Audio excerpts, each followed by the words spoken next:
#1 Iron Age Booty Daddy.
Ladies and gentlemen. Oh God, where is it? Welcome back to Iron Age Nights. Sorry, I have too much stuff on my freaking screen. I couldn't switch my camera back. Oh, good Lord. Well, we botched this stream already. Good stream, guys. Good stream. Off to a strong start. Off to the strongest of starts. So, ladies and gentlemen, how has everybody's week been? Good. Oh man, I am very excited about tonight's show. I have no idea why. Like it's, I don't know. We got a fantastic artist and a big YouTuber here. Yeah, at least up and coming, certainly. Big. Yeah, I know. Oh yeah. Big for us, you know. Yeah, relative. Bigger than me, man. So, but I guess before the chat gets too insane, I have many chats to say hello to tonight. I have drinkwithcrazy.locals.com. Let's do it. I have I have my locals chat, which is up because we are now live streaming. Shouldn't Rumble be well rumbling? It's so empty over here. Yes. Okay, so let's do this. Hopefully, is the live stream live over on Rumble? Chat, let me know, because that would be great. So Brian McCoppin over in mydrinkwithcrazy.locals.com. Hi, Brian. Says, yeah, he says, probably going to miss tonight. Have a live book signing and presentation tomorrow at 8 and need to leave at 6. Oof, yeah, early Saturday for sure. Tell the chat, hail. Measure Daniel's chair for me. Give Kikomon a kiss. That's not going to happen. Slap King Bob on his bald head. That might happen. And keep the hedges trimmed. Always. I think that might have been a shot at Herman. It was.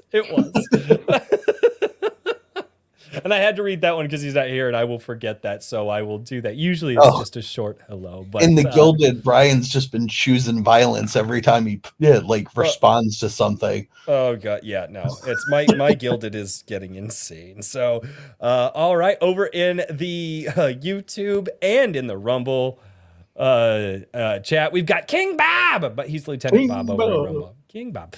Darren Wagner is over here. Eric Grant, hello. Michael Bancroft. That guy's double dipping on the stream and in the chat. That's what I call a double dip. All places at once. I know, right? Asher Bruner is down there as well. Jennifer Grover. That is a new name, I believe. Jennifer. A lot of these fellas are from my chat, and ladies, obviously. Yeah. So hail all you beautiful people, and thank you for joining. Absolutely. No, thank you so Welcome much. to the show. Yeah. They're going to come over here. And then when they go back to your channel, they go, Michael, what the hell were you doing on that dude's stream? No. These three crazy people. I wouldn't have agreed if I didn't think they wouldn't like it. So. There you go. Herman P. Hunter, the Lore Forge. He's down there also hammered because he is celebrating that his book has already sold 50% of what his book sold last year. So he is already doing fantastic. So congratulations. Cheers to Herman P. Hunter, the Lore Cheers, Forge. buddy. Because that's just fantastic to hear. The Immortal Rising Comics, what's going on? Horizon Talker, Swift Sword Rush is down there, JVP Music.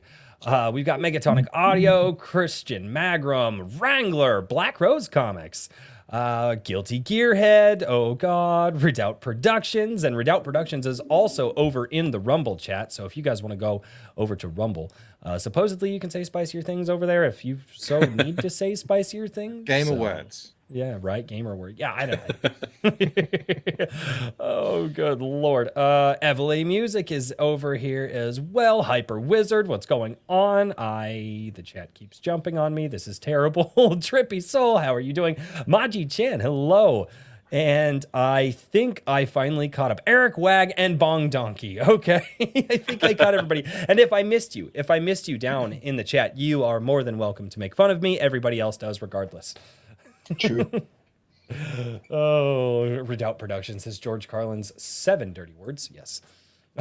And to start the night off, Frequency Studios over in the locals chat for $4.20, also known as 420. It says like, subscribe, and SMO, I mean share. Is that really what he said? Yeah, like, subscribe, and smo, I mean share. Okay, just checking. Jennifer Grover for $10. Thank you so much. She says, hey, you guys. Hey, hello, Jennifer. Thank you so much. Jennifer is an incredibly generous, beautiful soul who's always ready for a fun night of streaming on a Friday night. And she actually asked me tonight, oh, you're not streaming tonight? And this is the night that she watches streams. I said, cool, come over here. I'll be here. So thank you Cheers for that. Thank you.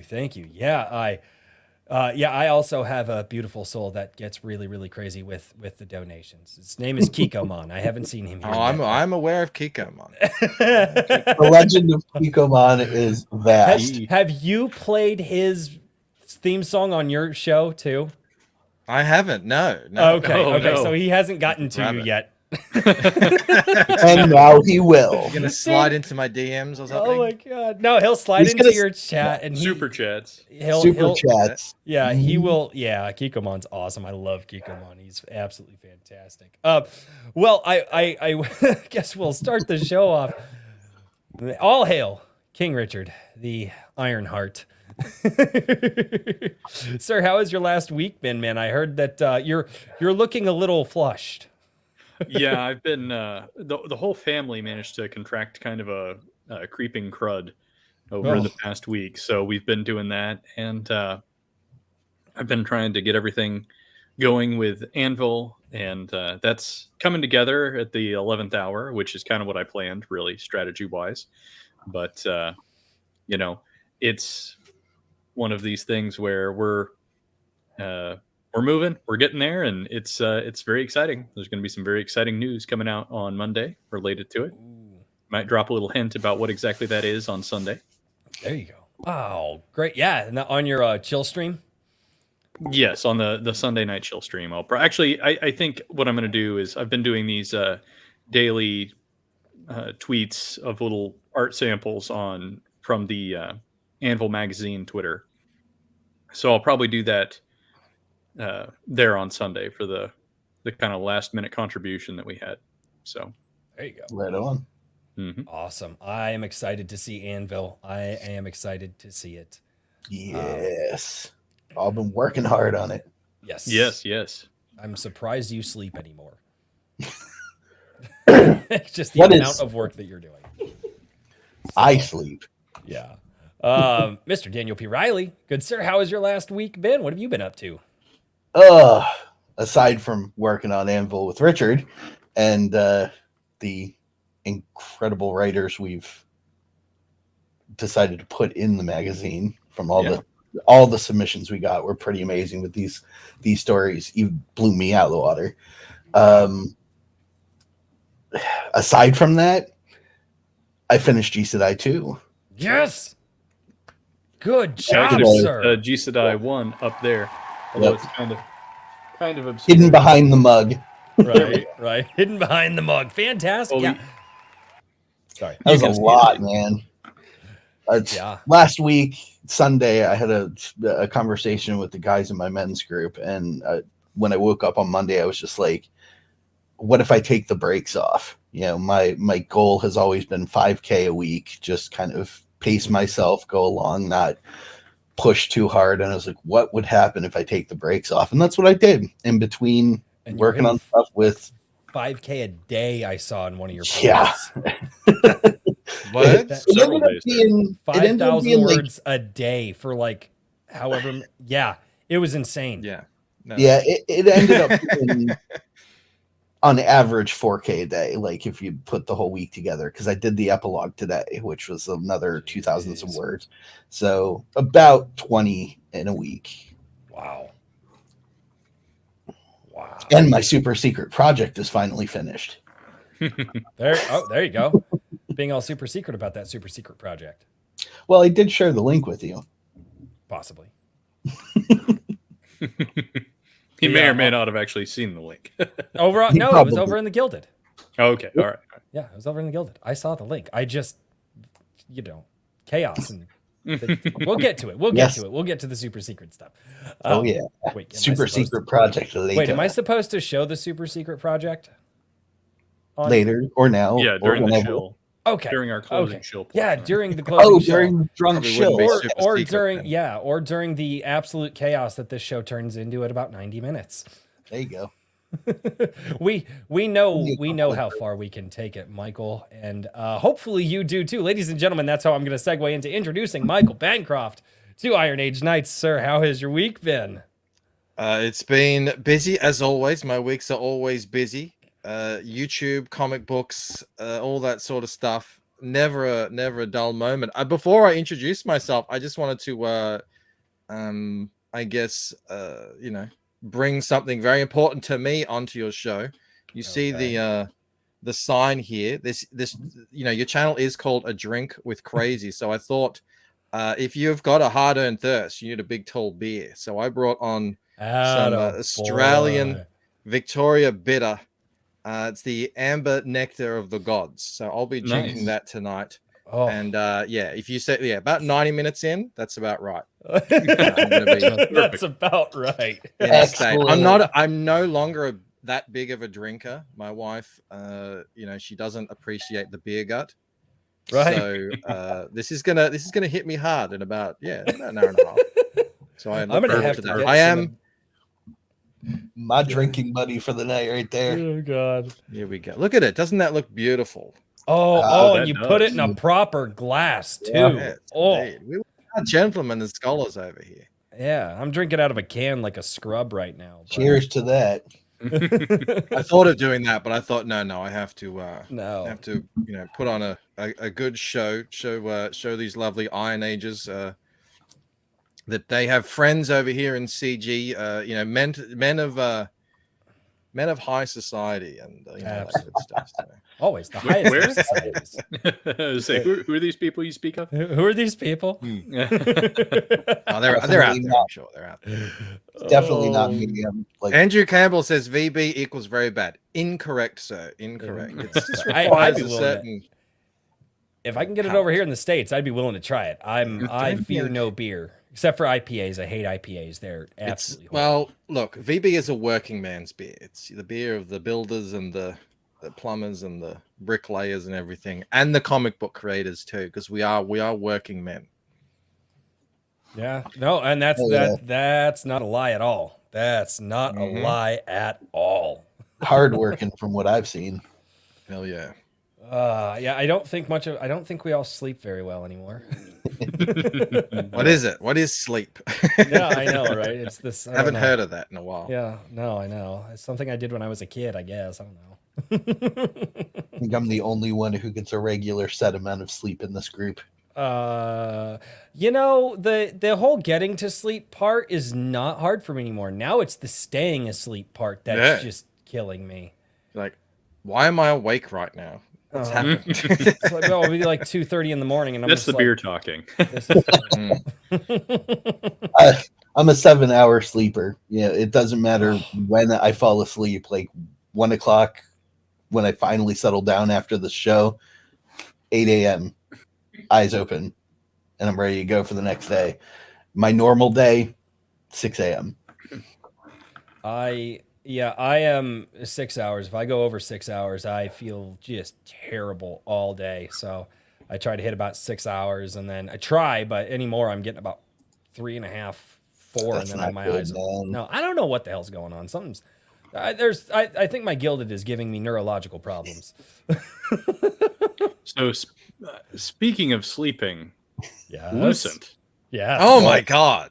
I know. Nice What a segue. segue. talking I know. about dreams here. What a We gotta, segue. we gotta. Richard, you are. I see why you are the king, the Lionheart. Well, With a segue like that. I try. Yeah. I was gonna say, tell us about these dreams from the Lucent here. Yeah. That was the I best segue personally, we've I haven't ever actually done. read all of it. I've only looked a little bit into what you've done. I know you've got another project coming up, but can you tell us a little bit? Yeah, well, about... no, it's all the Lucent. It's all the Mhm. Lucent. And Mhm. it did actually come about when I was in my younger years. That's where the initial spark of the story came. Was I was really, really into lucid dreaming and the power and the weirdness that comes about when you get all into that.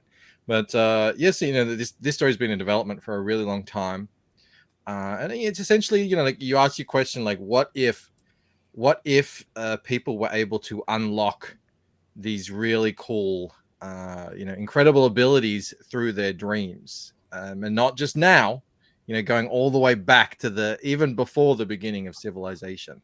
What would that look like? What would that world be like? And I'm really into that whole the world, our history that we know isn't what we think it is. I think a lot of people are at the moment. Graham Hancock is really massive. All Have that you sort of been world stuff. paying underneath attention the to any world. of that?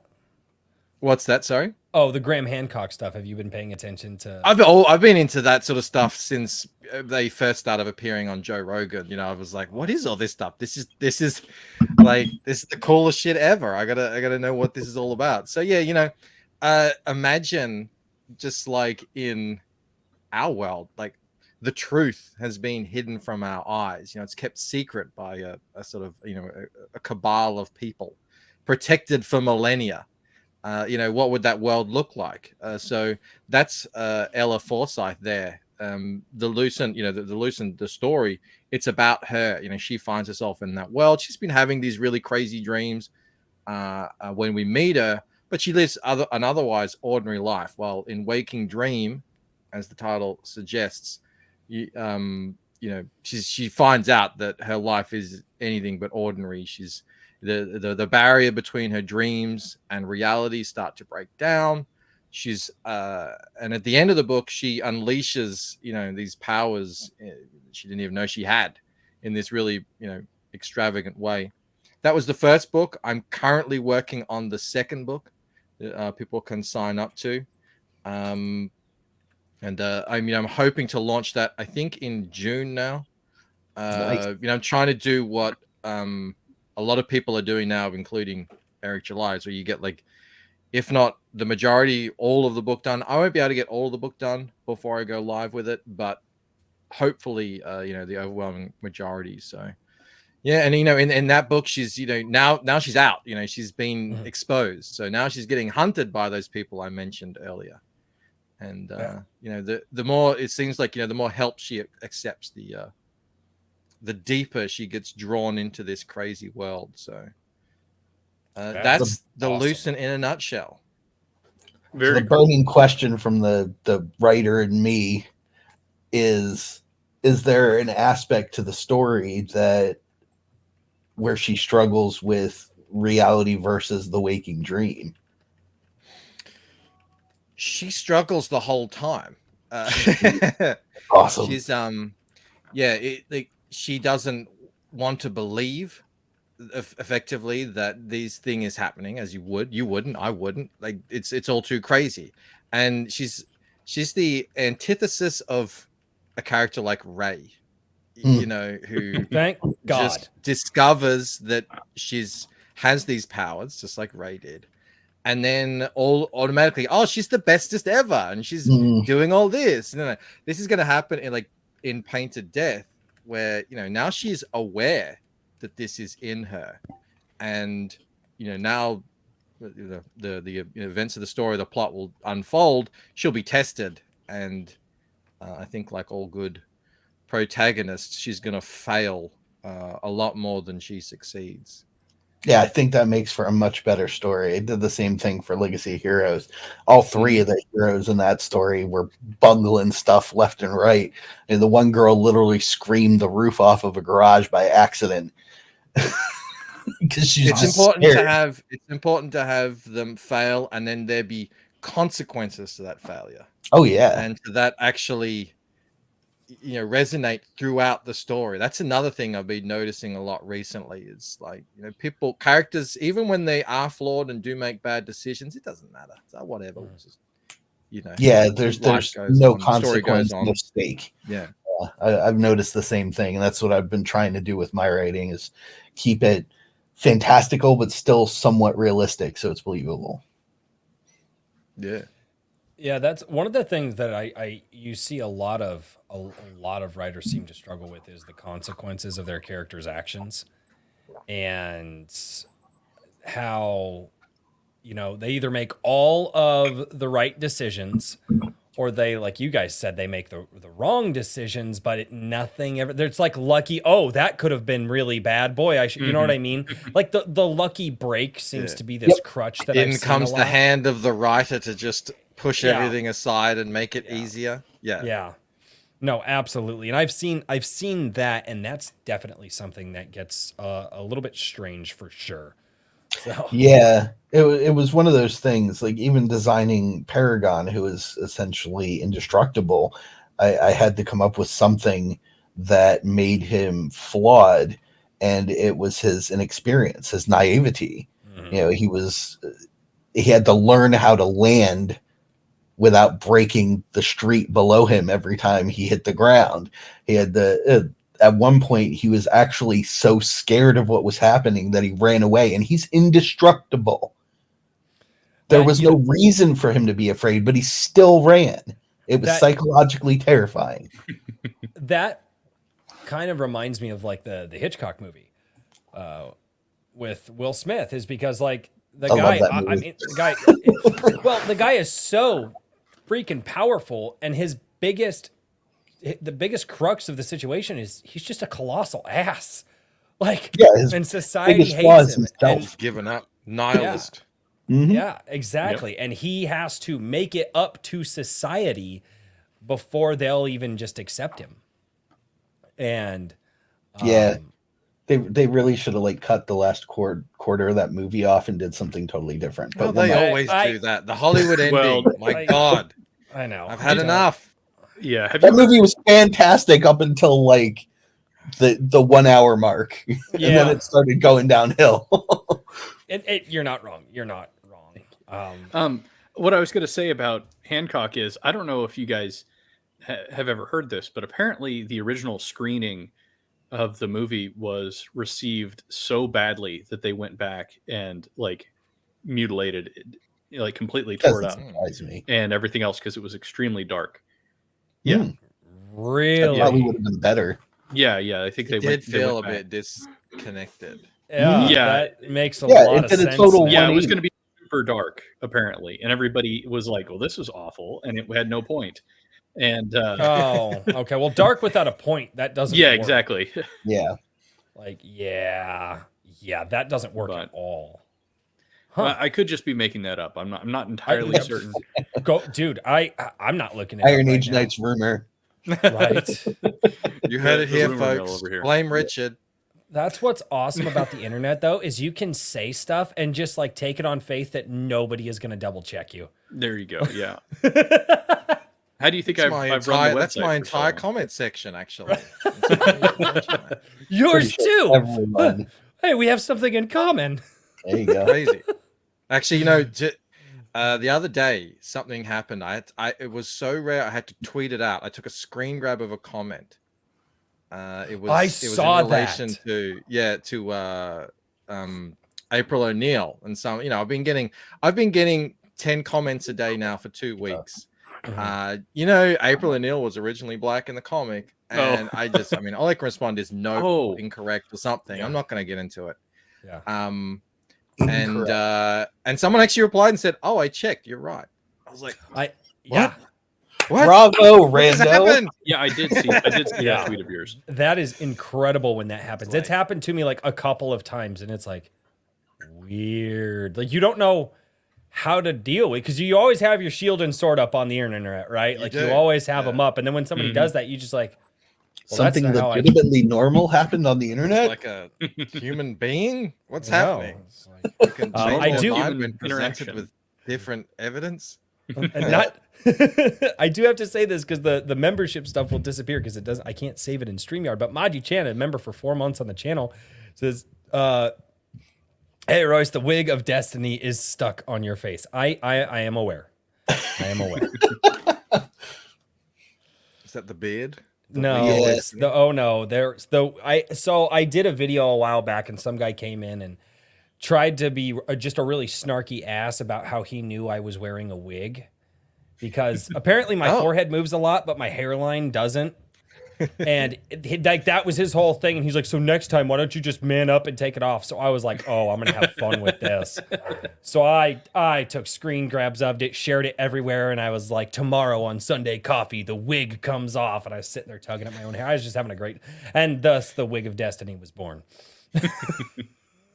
People often assume I'm bald too. I'm not bald, just because Right. I wear a hat a lot. I just like wearing a hat. It's like like Tim Pool. He has his beanie. I got my hat. Right. Oh, it was a Tim Pool video that I did that comment came in on. That's what I it have- was. I have Yeah, I all was the gonna hair for say- everybody. Yeah. Yeah, I was gonna say you've got us beat there, Mr. Luxurious Locks. Mm. I I have mine, all the hair for everyone. my wife wants my hair that long. She wants it down to at least my shoulders again. She like Really? every time I cut my hair, she gets mad. Yeah, at me. my wife would shoot that down pretty quick. So I know. If I grew I can't even get it as long as Richard's here, and that's Oh, not really? long at all. She would like come at me with the clippers. Oh yeah, no. This is like it's not that'd be even nice. Just get free Yeah. haircuts, I suppose. Yeah, this is Oh yeah, during the lockdown, we were in Melbourne in Victoria in Australia. We had the longest lockdown of any country in the entire world, For sure. and the longest continuous lockdown as well. So yeah, hairdressers, I don't know, like barbers, they copped it bad. My wife got pretty good at it, so now we're just done. I've been cutting my own hair since I was 16. I get the clippers out and just put the attachment on, and I'm like, yeah, it looks good enough. It'll grow back. That's what we do. Well, I'm like, you know what? If I screw it up, it's gonna grow back. I'll get another try in a few months. Mhm. And after 16 I years, just get I'm the not dead ends cut off. That's it. Asher Bruner, Mike member says, for "Oh, 1 he can month. tell. He can tell you cut your own hair." Oh, yeah.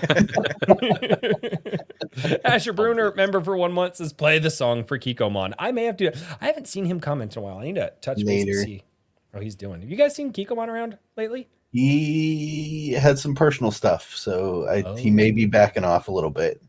I did reach out to him a couple of days ago, but I haven't gotten a response yet. I do think I saw something about that. Yes. Okay. I need to reach out to him. I meant to do that the other day. Okay. Thank you for Been reminding me. praying for Kikomon all week. Yes. Yes. That is something we should all do. Mina, fifth of tequila. No Blacklist universe. It's definitely a serious one. So just send up your prayers. I will leave it there. I will not say anything further. But so Michael, what got you into creating your own book, your own story? What's that point where you just said, nope, I'm doing it. I'm done. I'm going for it. Wow, big question. Always been creative, always been artistic, always been a massive fan of storytelling, stories, reading. Of all the different forms of entertainment, novels were always my favorite. which is such a shame because I haven't read one now in 5 years. Kids and comics, like you don't have any time. Like there's and you know and family and everything. So I literally do not have time any longer to invest in reading, which is a real shame. But that all that aside, yeah, I've just had that in me. I was working, doing. I'm a graphic designer by trade. I lost my job in 2008, like so many others did. Ended up, believe it or not, becoming a professional poker player. That industry didn't suffer any implications from the. I'm not surprised. Have you ever been on television at all with any of that, or no? Or did you just not on television, but I on like poker websites and stuff. Oh, okay. I was gonna say, dude, nothing big. I was never big and famous or anything. I was like if you've ever seen that movie Grinder, I was like the grinder guy. I just made a living. No, that's awesome. I'm a huge. I did well with it, but yeah. A lot of people were doing it.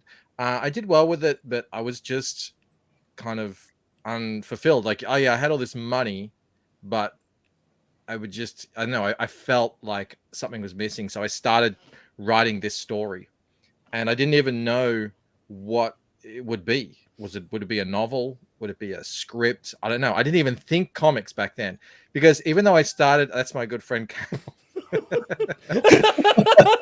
Shots fired. Shots fired. He's here to get into it. Yeah. Even though I'd been collecting and reading since I was about 11, I'd sort of fallen out of comics. There was a lot of issues with comics back in the 90s. And I think I just kind of outgrew Spider-Man and all that sort of stuff. Right. And so I was just, writing this thing. I found these in France at some point. Big bande dessinées. Yep. And I was like, what is this? This is not what I remember from my Spider-Man comics. Like, and I was just, so I said to my wife, I'm like, I could still draw. I could draw. I'd never drawn a comic, but I was like, could I do this? And then it just, and then I realized I started actually kind of formatting my story, which I was having trouble with being my first story. I was diving into all creative writing and all that sort of stuff and learning the craft. Everything. This is a 10-year process. As soon as I put it into a graphic novel format, and I realized so much of what I was writing, I could just draw in a single panel and show everything with color and art. The whole story just clicked into place, and it was go. And now at the time, I didn't know anything about the industry, nothing. I completely dropped out of it. I went onto the internet, like, what's happening in comics? How do you do it? This was pre the big boom of crowdfunding. Everything was happening. I also was Webtoon, get on Webtoons, Tapas, web comics. All right.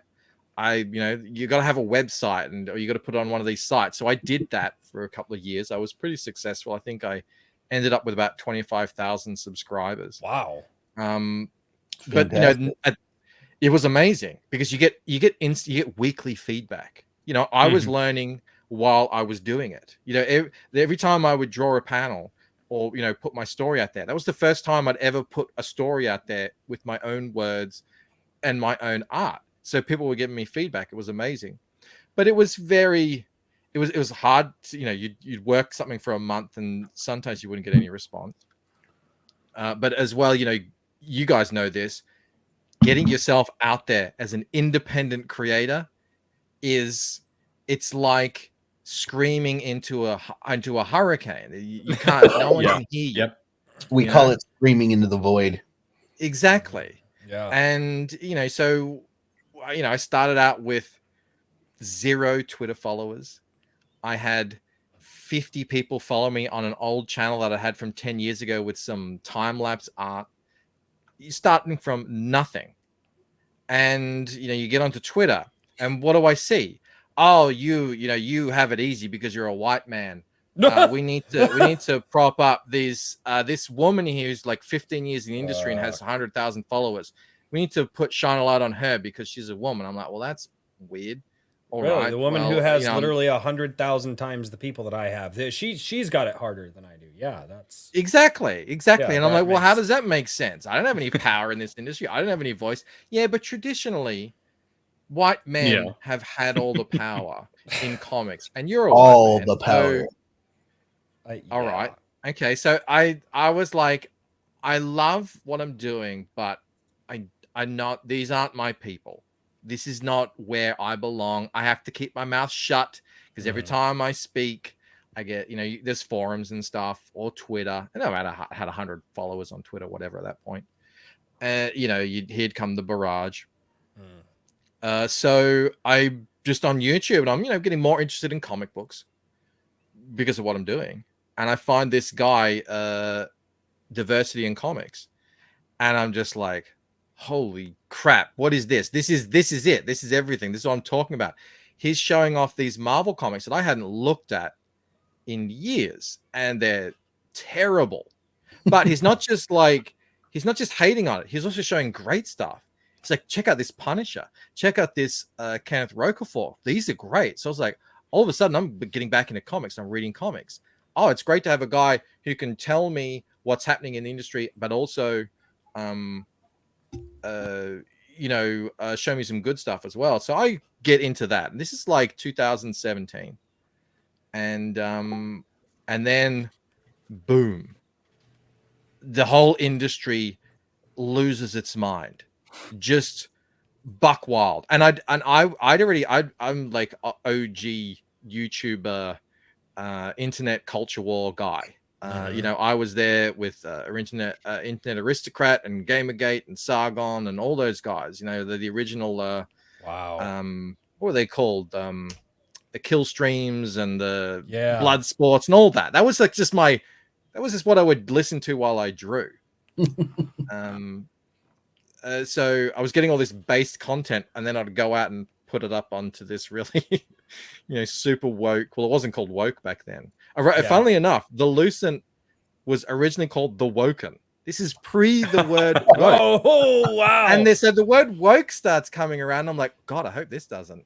I hope this doesn't stick. Yeah. But it all worked out well because I prefer the word Lucent.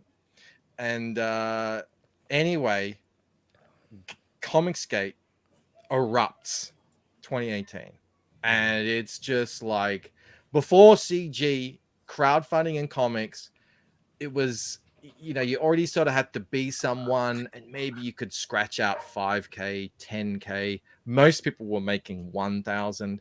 Occasionally you'd get some guy like Ta-Nehisi Coates who's doing these super woke, all the websites are talking about them, they would get like 90K or something. But just some average guy like Zach coming along and putting out his book and making 90,000, that didn't happen. That wasn't there. And there was this huge explosion in crowdfunded comics, and I was like, finally, I feel like everything I've been doing is leading up to this moment. I've been doing all these side businesses, t-shirt businesses, selling on Etsy, drawing, I felt like everything had pointed to this moment, and I was just like, I have to get involved with this. I have to do it. I have to like start. So, I had, like I said, I had 25,000 followers on Webtoons. I had to say, see ya.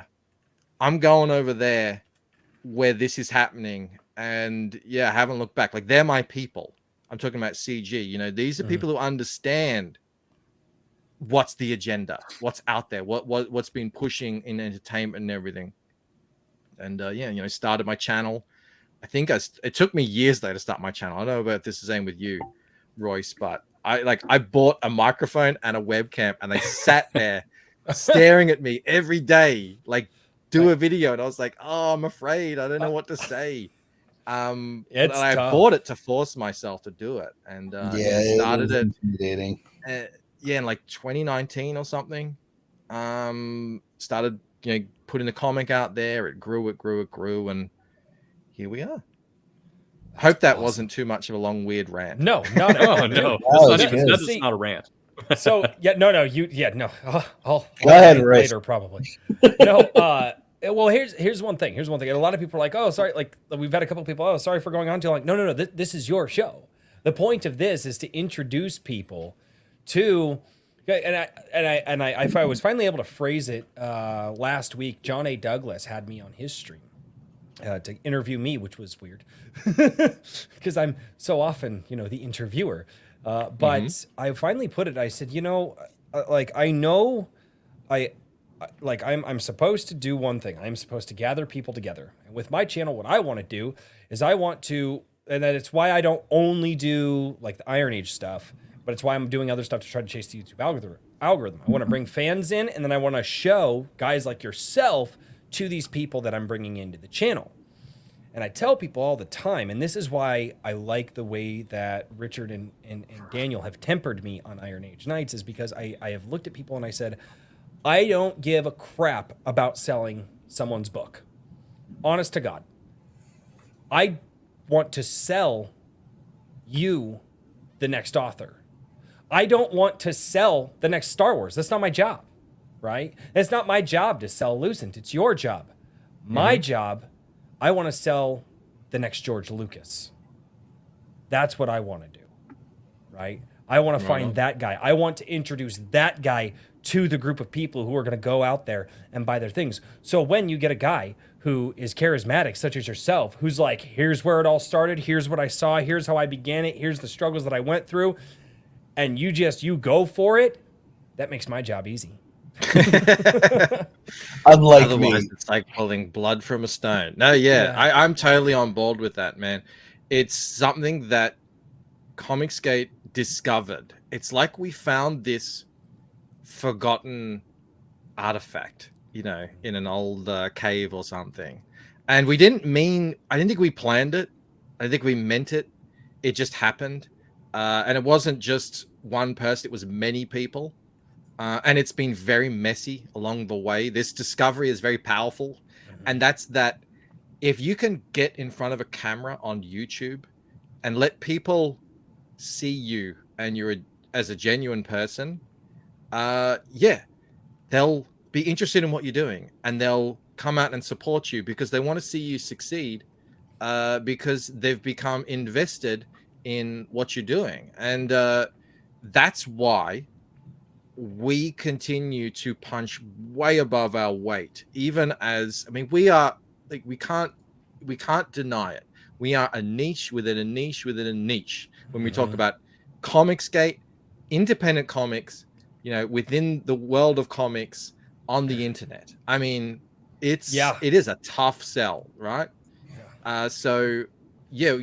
But lots of people are still interested. There's still lots of fans who are really passionate about it and want to get this stuff. They just don't know about it, or they're not terribly invested in it. And it's like between all the big players, mostly Ethan and your boy Zach, they just sort of uncovered this thing. Like, hey, if you get on YouTube and get on live streams and gather like-minded fans around you, and then you entertain them weekly, and then you present them with a book, as long as that book is good and it looks like something they're interested in, they're a hell of a lot more likely to buy it and invest in that than they are if you just show I've got this comic and it's about this guy and and that can work. If your name is Kenneth Rocafort, which I don't know if you know who that is, I that do not. can work. He is like, just imagine I can't even describe it. Just imagine Gandalf made a comic, and it's like no one else understands this wizardry, but he's insanely popular and successful. He doesn't have a channel, he doesn't really go on streams, but he can make 100,000 on a comic just by the sheer quality of his work. That's awesome. One guy in all of comics. For all of us mere mortals, we have to get out there and we have to convince people to invest in us. That's the thing, I think, that, and I sort of found you through Ripper and JDA. Oh, okay. And that's what Ripper did better than anyone. And that's what people don't understand. All his detractors don't understand. That's why he made so much more money than anyone, even himself, ever anticipated. Is not because of his big audience. He has the big audience, yes, but so did Dame Drops. I don't know if you're familiar with that guy who eats burgers on TikTok, who also put out a comic. He did not make $4 million, and he has over 1 million subscribers. He has more subscribers than Ripper.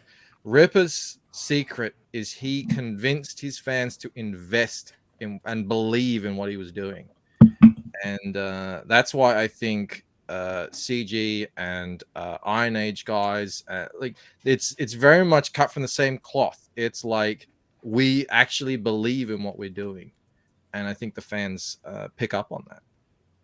No, I think you're 100% right. True. Well, I think the first time that I actually came across your channel is that you were reading the Bleeding Fool article, I believe, about the Iron Age, and I appreciated everything you had to say there because, I think that there's some people who are, eager to kind of like categorize and classify the Iron Age movement and try and like define this or that, and it's not like you instantly understood that like that's not even possible. You know what I mean? If if I said, well, I'm the king of the Iron Age, like not joking around, but in seriousness, Don't say that. That's I declare, and I declare who's in and out and blah, blah, blah. It's basically my little fiefdom or something idiotic. And so on and so forth. Like there would just be something else. It's a recognition of an existing like thing that's happening. And, with the internet, like it's many, many things, but there's so many people out there that if you put forth an authentic, like passionate version of yourself and pursue what you're passionate about, I think that there's enough people and you manage to connect with enough people, you'll find somebody to support you, And so I think that, that's kind of like a new economy that's emerging. And the sentiment was always there. Sorry to interrupt really quickly. So Kika's, this will disappear in the chat. Kikomon gifted 10 a drink with crazy memberships a while How ago. Kikomon? Yes, and so I wanted to say that you talk about passion. One of the things that I discovered because I'm stumbling my way through this. Because I'm a movie and TV guy, right? I didn't read the comic books growing up, but I watched every cartoon that was out there when I was a kid. And I mean, Spider-Man, X-Men, Batman, Superman, the Justice League, the Iron Man cartoon, all of them I've seen, and friends of mine who would read the comics and stuff like that. They're like, no, basically those cartoons are just about verbatim what went on in the comics. And I was like, okay. And I'd have extensive conversations, right?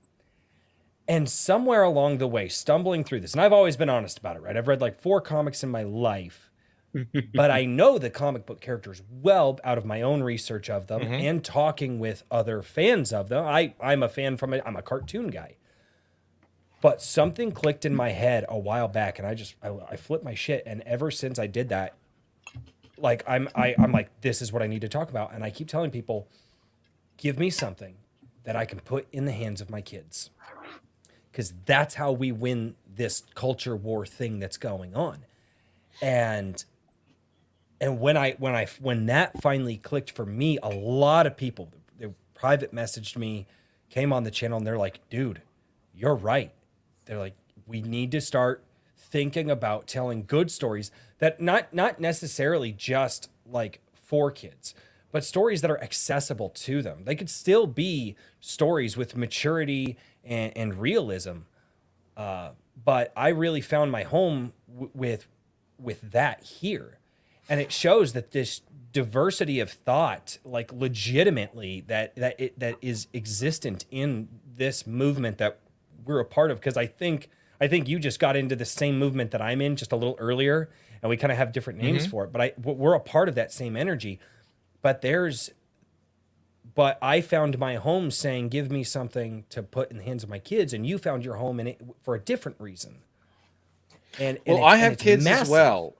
When I have kids as well, so I know exactly what you're talking about. And I think if you boil it down, I do think there are a lot of threads that tie all of this together. And I loved your Friday Night Tights video because I'm Thank sort you. of going through a lot of that myself right now, because I didn't always talk about pop culture because I was very inward focused on specifically indie comics, and more specifically Comicsgate indie comics. But I just want to mention that because I want to roll back to it. But what you said about kids is so true, because I think all of these movements, all of these people, all of these fans, they all understand this in that you got these things, these entertainment, whatever. When I get into comics, yeah, look, I don't know, was Spider-Man geared for kids? It was fantastic. It was fun. Spider-Man had a hot wife that he went home after he would fight guys and bang. Now, you wouldn't see the banging in the comic, but you knew that's what he was doing. I was fine with that. I was 11. I knew married couples had sex, but it wasn't on the page. It was just implied.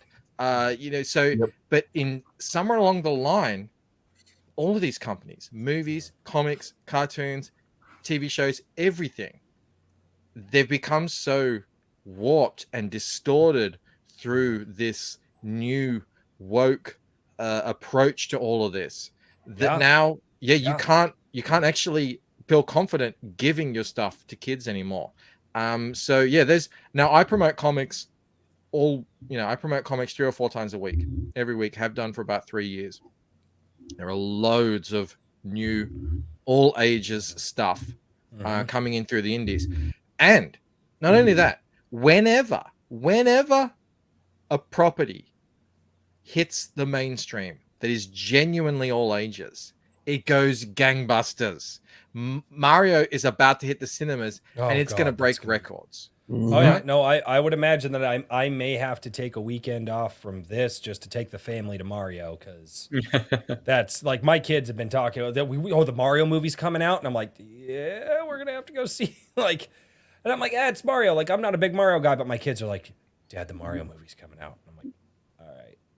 Like, this is the thing. So we've got look, it is, and I think all of us, whatever our focuses are on, whether you're a Geeks and Gamer Friday Night Tights guy who's interested in what's going on in the MCU, whether you're an Iron Age guy who's interested in some really interesting new novels and stories like that, whether you're a CG guy who's looking at crowdfunded comics, I think this is just one thread that we all agree on, and that's why I wanted to bring this around to what I mentioned earlier, is we all need to come together more on the things that we agree with.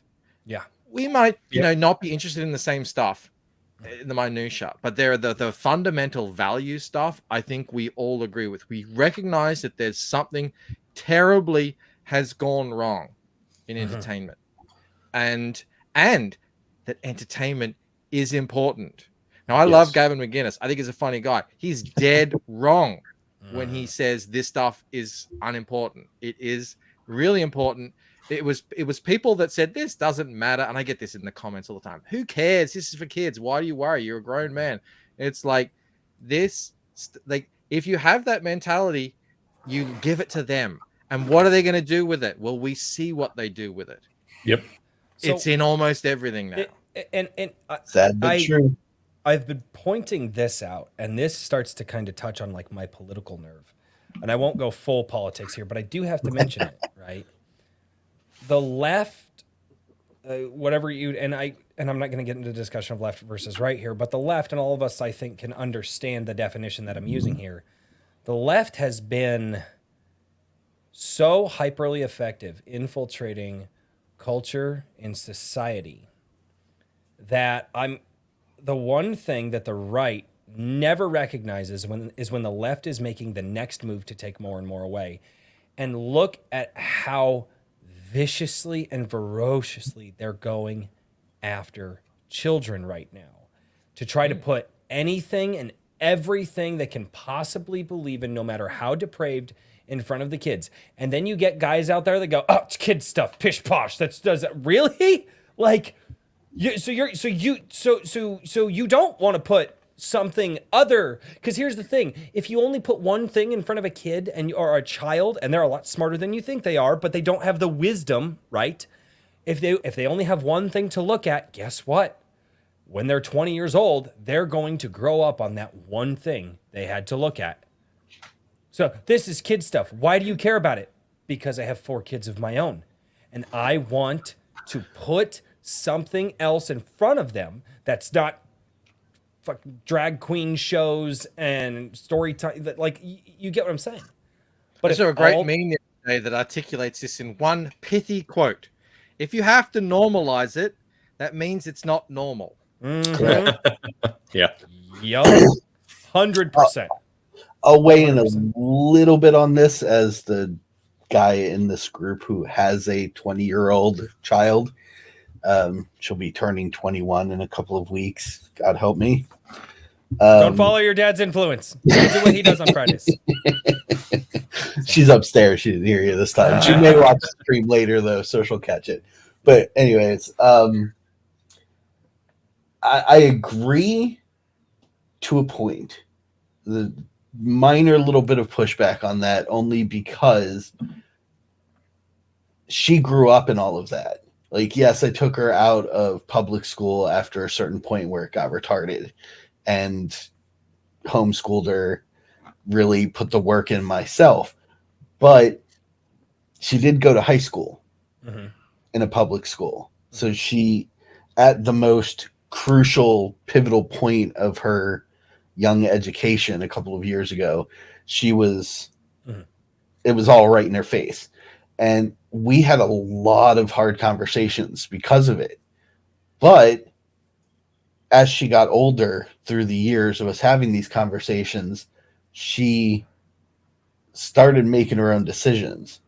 And some of them I may not have agreed with at the time, but I had the wherewithal to go, okay, she has to experience this herself. And then she'd come back and go, okay, that was messed up.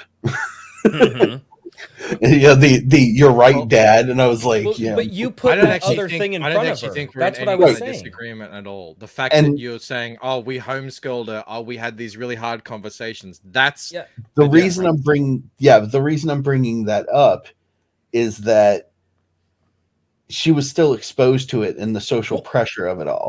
Well, no, but I'm not. But I never said that. I never said that being exposed to the social pressure of it. What I said was, if it's the only thing that's put in front of them, they're only going to have one choice to make. Yeah,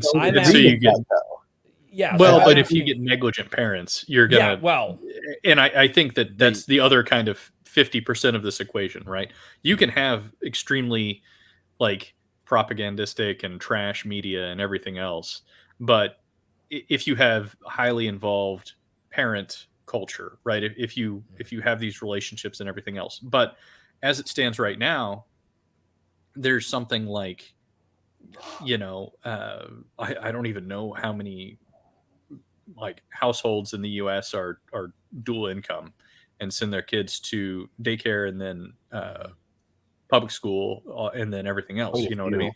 And so it's like you could do that, but if you're taking the kids out of the family structure and you're just sending them to some other culture and you're like providing no alternative, you know what I mean? Then whatever that alternative culture is very likely to be picked up to a certain degree.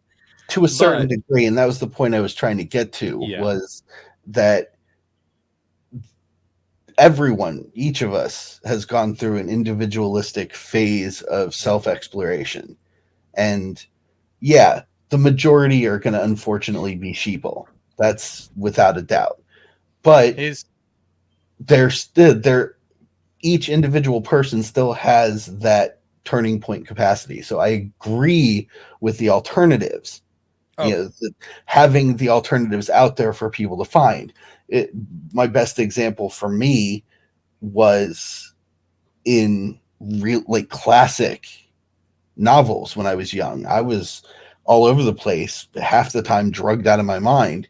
But one thing that I always leaned back on, no matter what happened, was old fiction, the Asimov science fiction stuff, Tolkien, Now you speak Lloyd, another language. Lloyd Alexander. I love Pride and stuff. My uncle gave me the Chronicles of Amber, which was this obscure, insane, paradimensional, sci-fi-ish fantasy story that was just all over the place. But I always drank those. Let me portions. counter what you're saying with a little repose here. Shoot. So your daughter is 20. Yes. Here is how I think the culture has shifted for the detriment of all. I don't know if it's in the last 20 years, maybe 30, whatever it is. Definitely different from when I was younger. So Very growing much so. up, my parents were conservative. I rebelled. I became a far left, socialist, borderline communist idiot, right? Same. Early 20s. Mhm. Because I was presented with the secret knowledge of Chomsky and Zinn, and the US has been going around doing this bad. Anyway. Yep. I did eventually see the light. Was I the only kid that didn't rebel? I don't know. Possibly.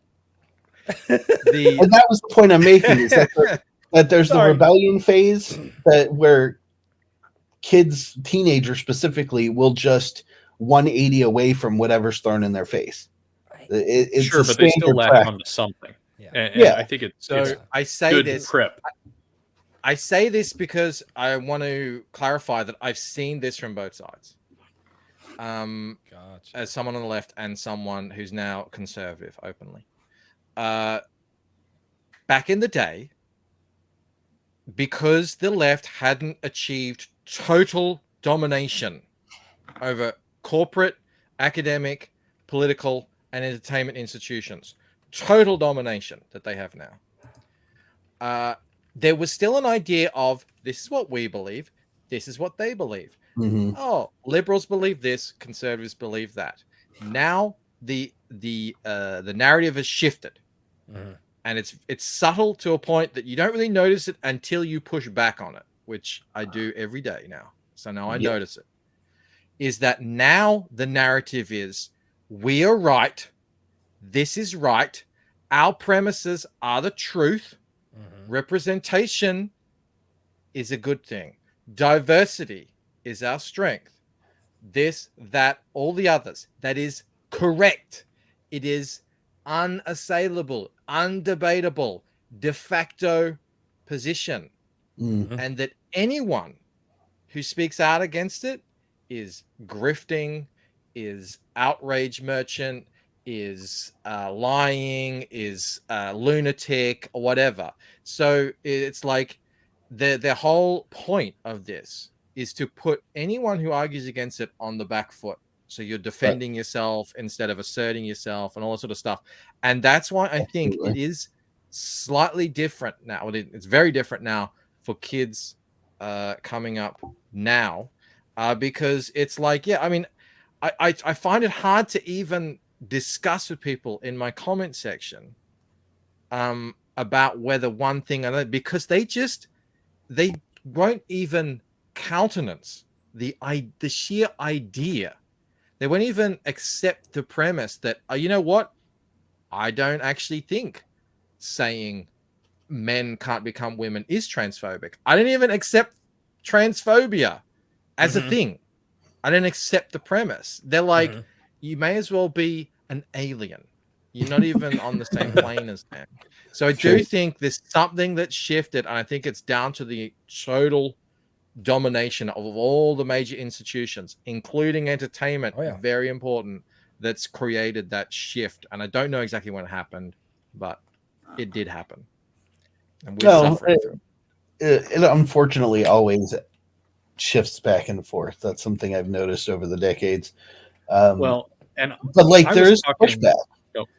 Yeah, I know, mean, I think so. I think also one thing I was talking back in February to a musician, Akira the Dawn, and he mentioned he has a awesome, 9-year-old dude. son, and he was talking about how he's only really interested in playing things like Roblox and Minecraft, and he's like very like this propaganda is so like clumsy. The kids can sense it. It's not real.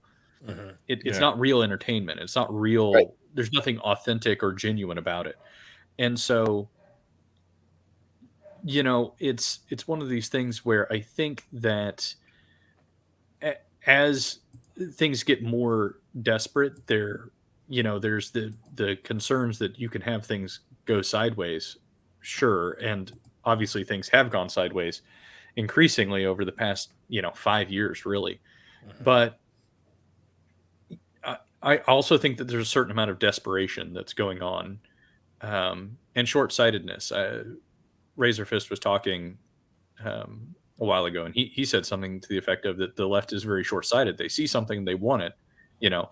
But if you look Ooh, at shiny. like all of these centralized and collectivist, things, they're good at seizing power, but once they have power, they sort of don't know what to do with it because they never planned past God. getting it. You know what I mean? Right. They caught Like- the chicken. Monkey Like with the Disney football. Star Wars or Marvel. Yeah, Oh, exactly. that's They caught it hilarious. and they destroyed it, and they went, Oh. cool, that was great. Yeah, because just seizing control of something is not the same as building something, and like Oh, absolutely. Well, And that's what I mean by creating there's finally some pushback on that. Willow got canceled. The Ryan Johnson Star Wars upcoming. Oh, I series believe the But- pendulum is. I think Razorfist Yeah. agrees as well. I think it's like, and I don't think it's happening necessarily in the industry, but I think the audience is having Yep. enough. Even the normies who never think about any of this sort of stuff are like, Right. what? No. And they'll the have cool thing about They're that tuning out. analogy, I feel like, is that with a pendulum, if you hold it all the way to one side for, as hard as you Mm. can, when you let go, it's going to fire to the other side as fast and hard as it possibly can. Mhm. So we're sitting on this roller coaster hill, and we're about to just shoot. I've been calling it I the think. wave. Yeah. Yeah. I feel like the wave is coming. And it wasn't like this. It wasn't. And young people today don't know because they weren't there. And I think Ripper was having an unwatchable debate with a guy who was like, there's never been black people on TV. It was like, come on, man. This is ridiculous. Oh, yeah. We were there.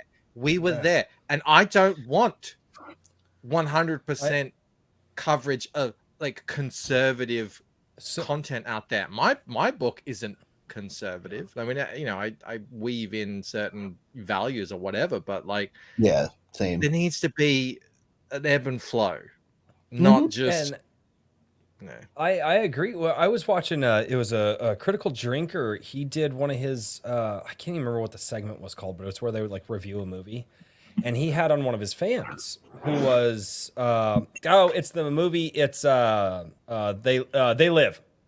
It's I think right. I think it's, or is it They Live?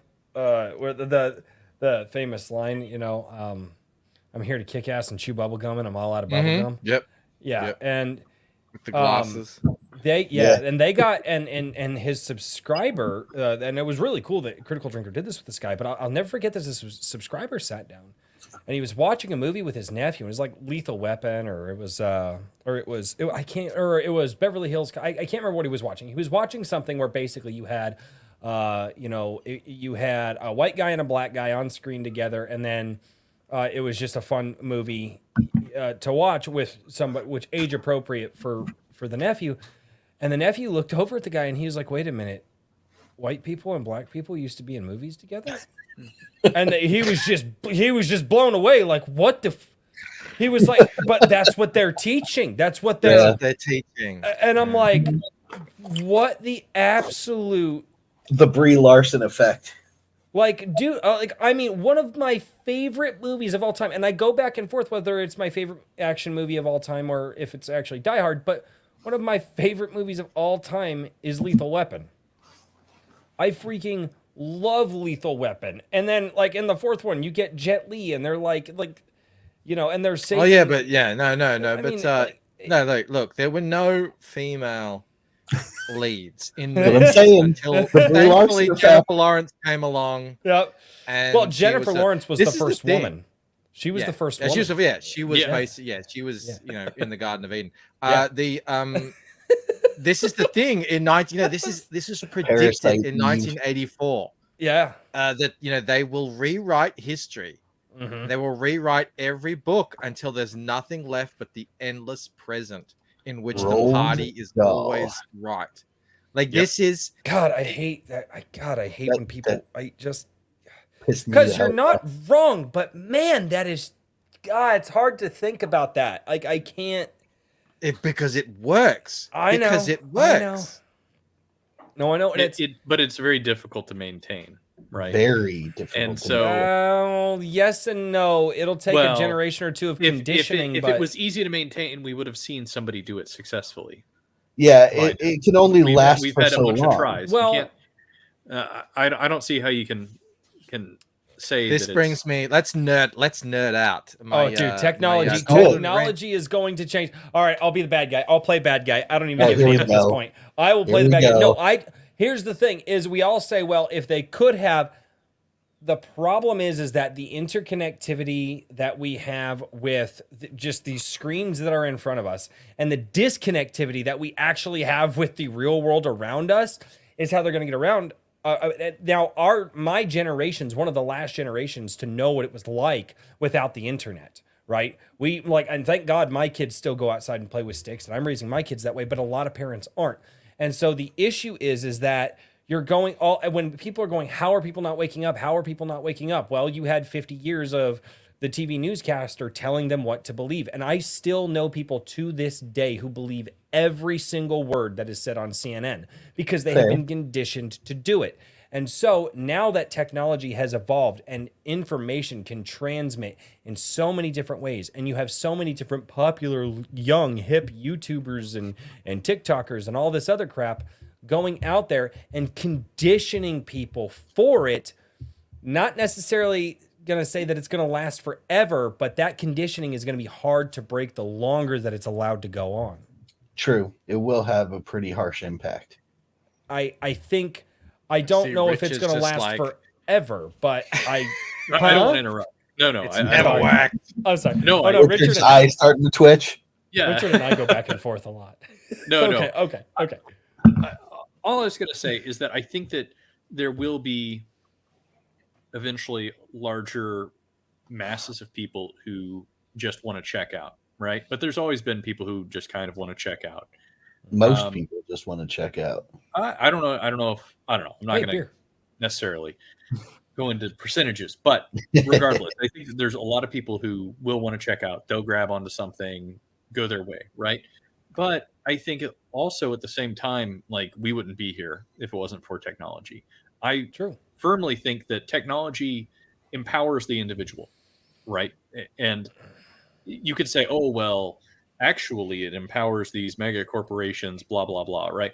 But sure, those are the people who figured out how to leverage it best first, but those people always had way more leverage than you and I did. And Fair.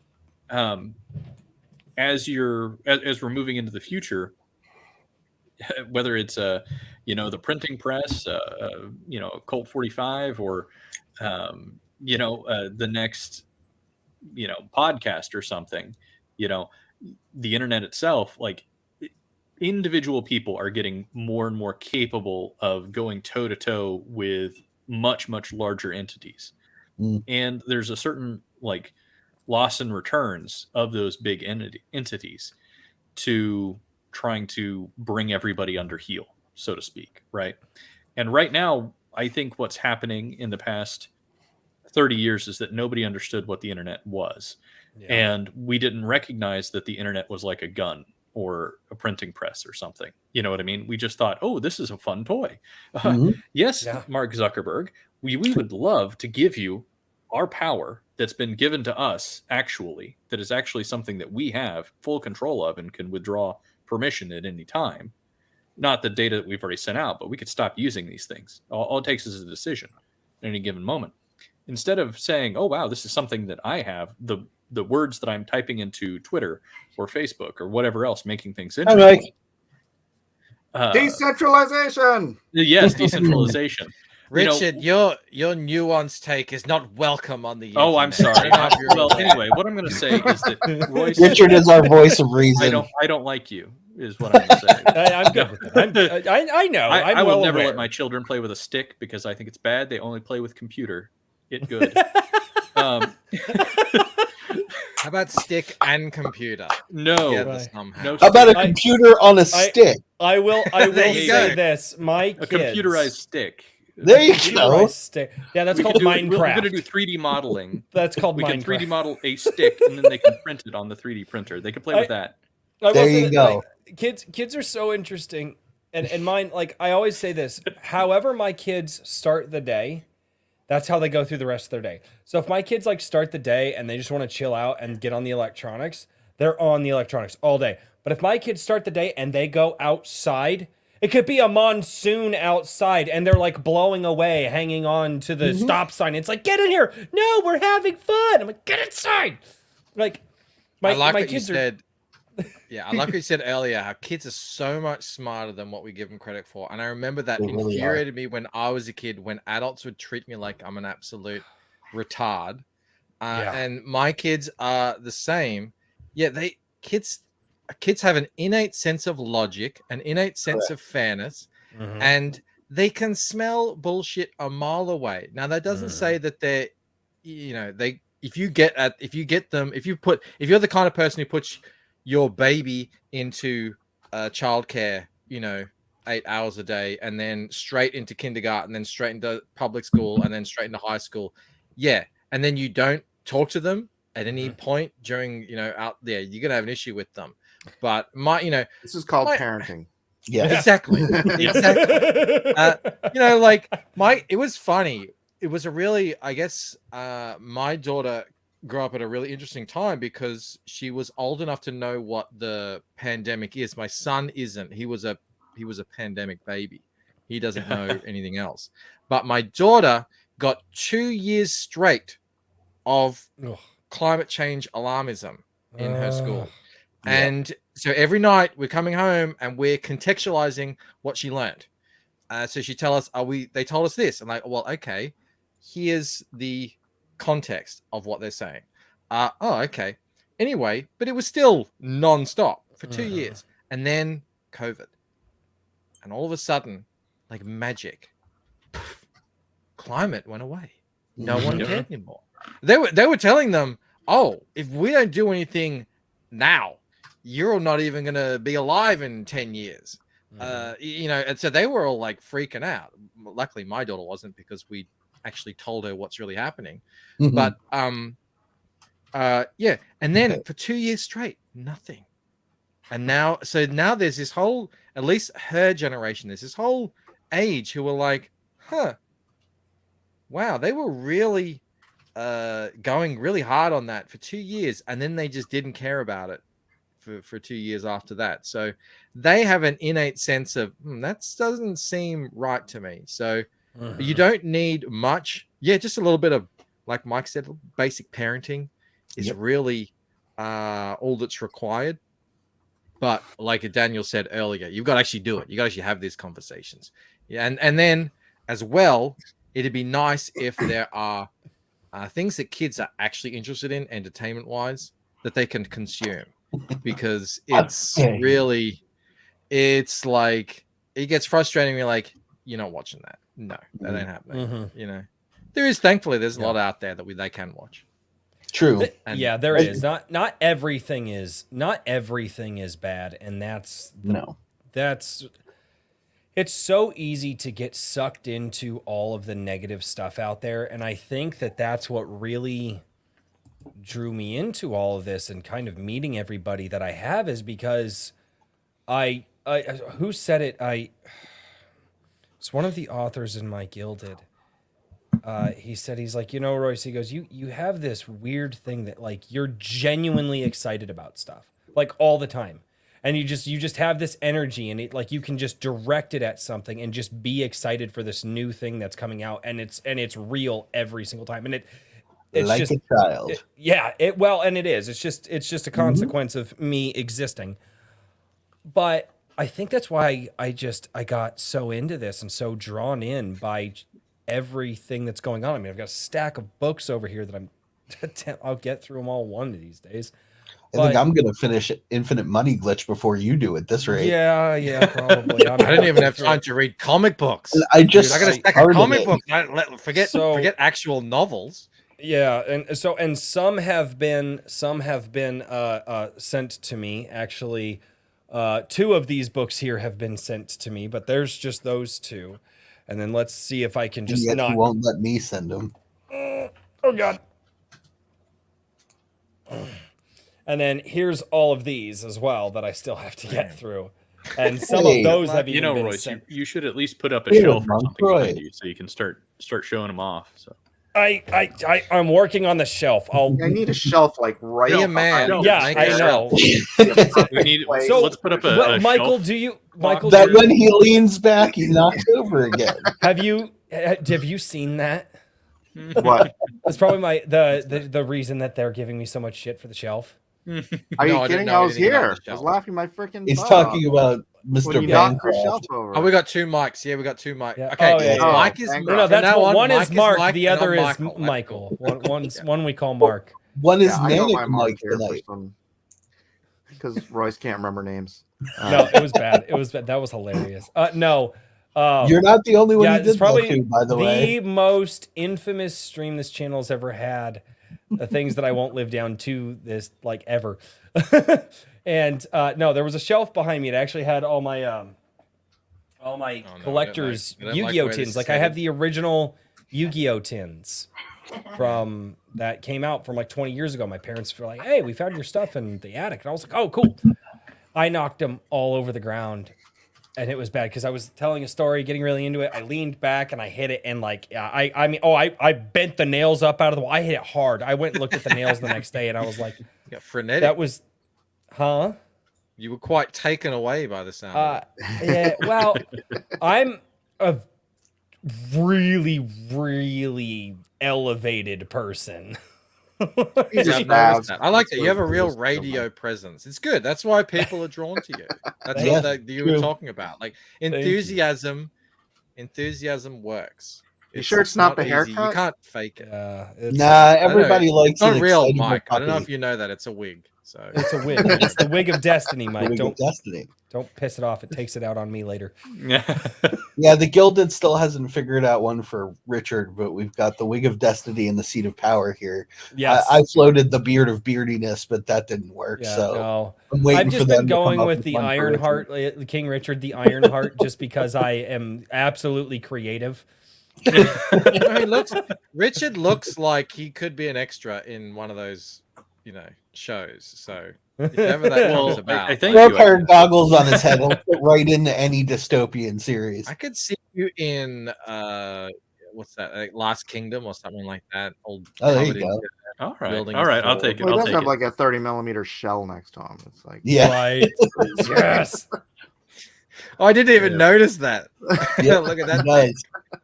And he Oh, carries It's a it practice into shell. battle. It's a naval practice shell. it's a naval practice. Just throw it at people. Mm-hmm.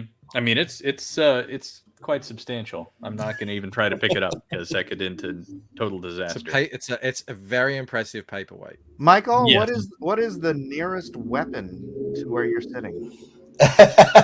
Oh yeah, come Now on. you asked this knowing I'm in Australia. How does He this? pulls out a black mamba. Does this count as a ruler? I actually no. I have a kendo wooden sword. That's it.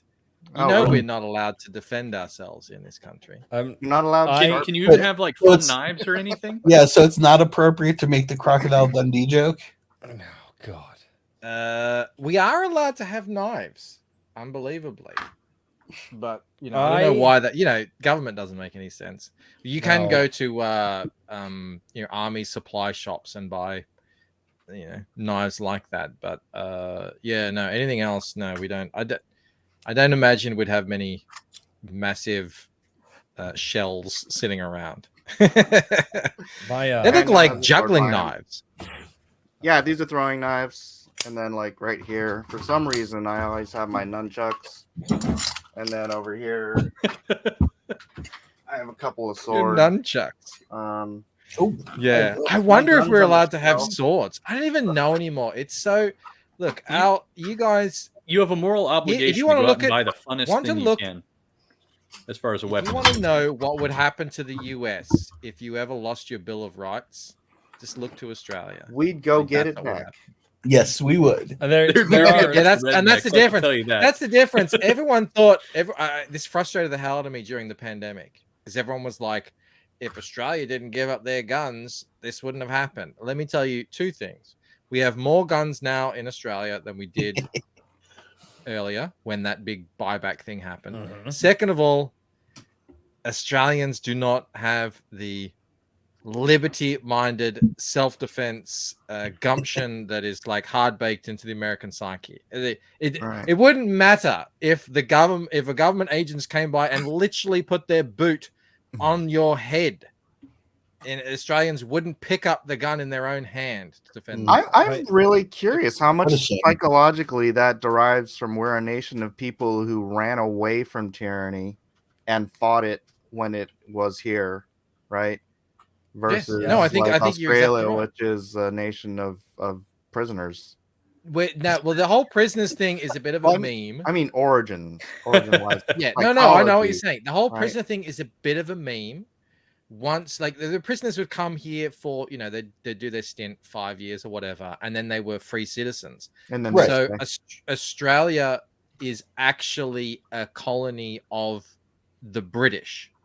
So if you imagine you guys rebelled But you're against the British, still, we are the British. you still Yeah. are, yeah, So Yeah. that's the difference. yeah. So Yep. and that's not me. Now I've educated myself in these matters. So I've had discussions with Australians where I've tried to tell them the importance of, rights, like fundamental rights, the fundamental right of free speech. And you know what they say to me? Shut That's up. Yankee bullshit. We don't have that here. Whoa! I've literally had that Fighting many words. times. It's That's we're literally American the only bullshit. We country don't have on that earth here. that has it. Correct. Exactly. There is nowhere Well, else. Exactly. And Yeah. and We will I- defend it I- with great violence and cheerful patriotism. I will say this. Yeah, we didn't Jefferson say that? Oh, dude, you should, if you can, buy the Federalist Papers. You should see some of the things that Hamilton said. I mean, like our founding fathers have It's on the internet like, for free too. So. It is. well, yes. it is. It is. I'm not a scholar, but I'm pretty. Well, I'm pretty. Our, More educated than most Australians our- on the founding of your nation. our But I will founding say- fathers, if our founding fathers lived through this pandemic crap that they had, I'm not even screwing with you. They would have decorated lamp posts with politicians. Oh yeah. And I say it that way very specifically for The, YouTube, but I mean they were not. I could tell you which ones. Yeah. Yep. Yeah. Like, Savage wait, which mofo. politicians or which founding fathers would have done it? Which politicians? Both. All of them, Yeah. probably. But no, it's like the founding fathers are, and On when both you sides learn of the that, aisle. and when you learn that, people go like, and I hear from people, well, no, our founding father, no, this isn't as bad as it. That's not true. Like, Yeah. I refuse to believe that because everybody always has this idea that history was greater than when you're living in history.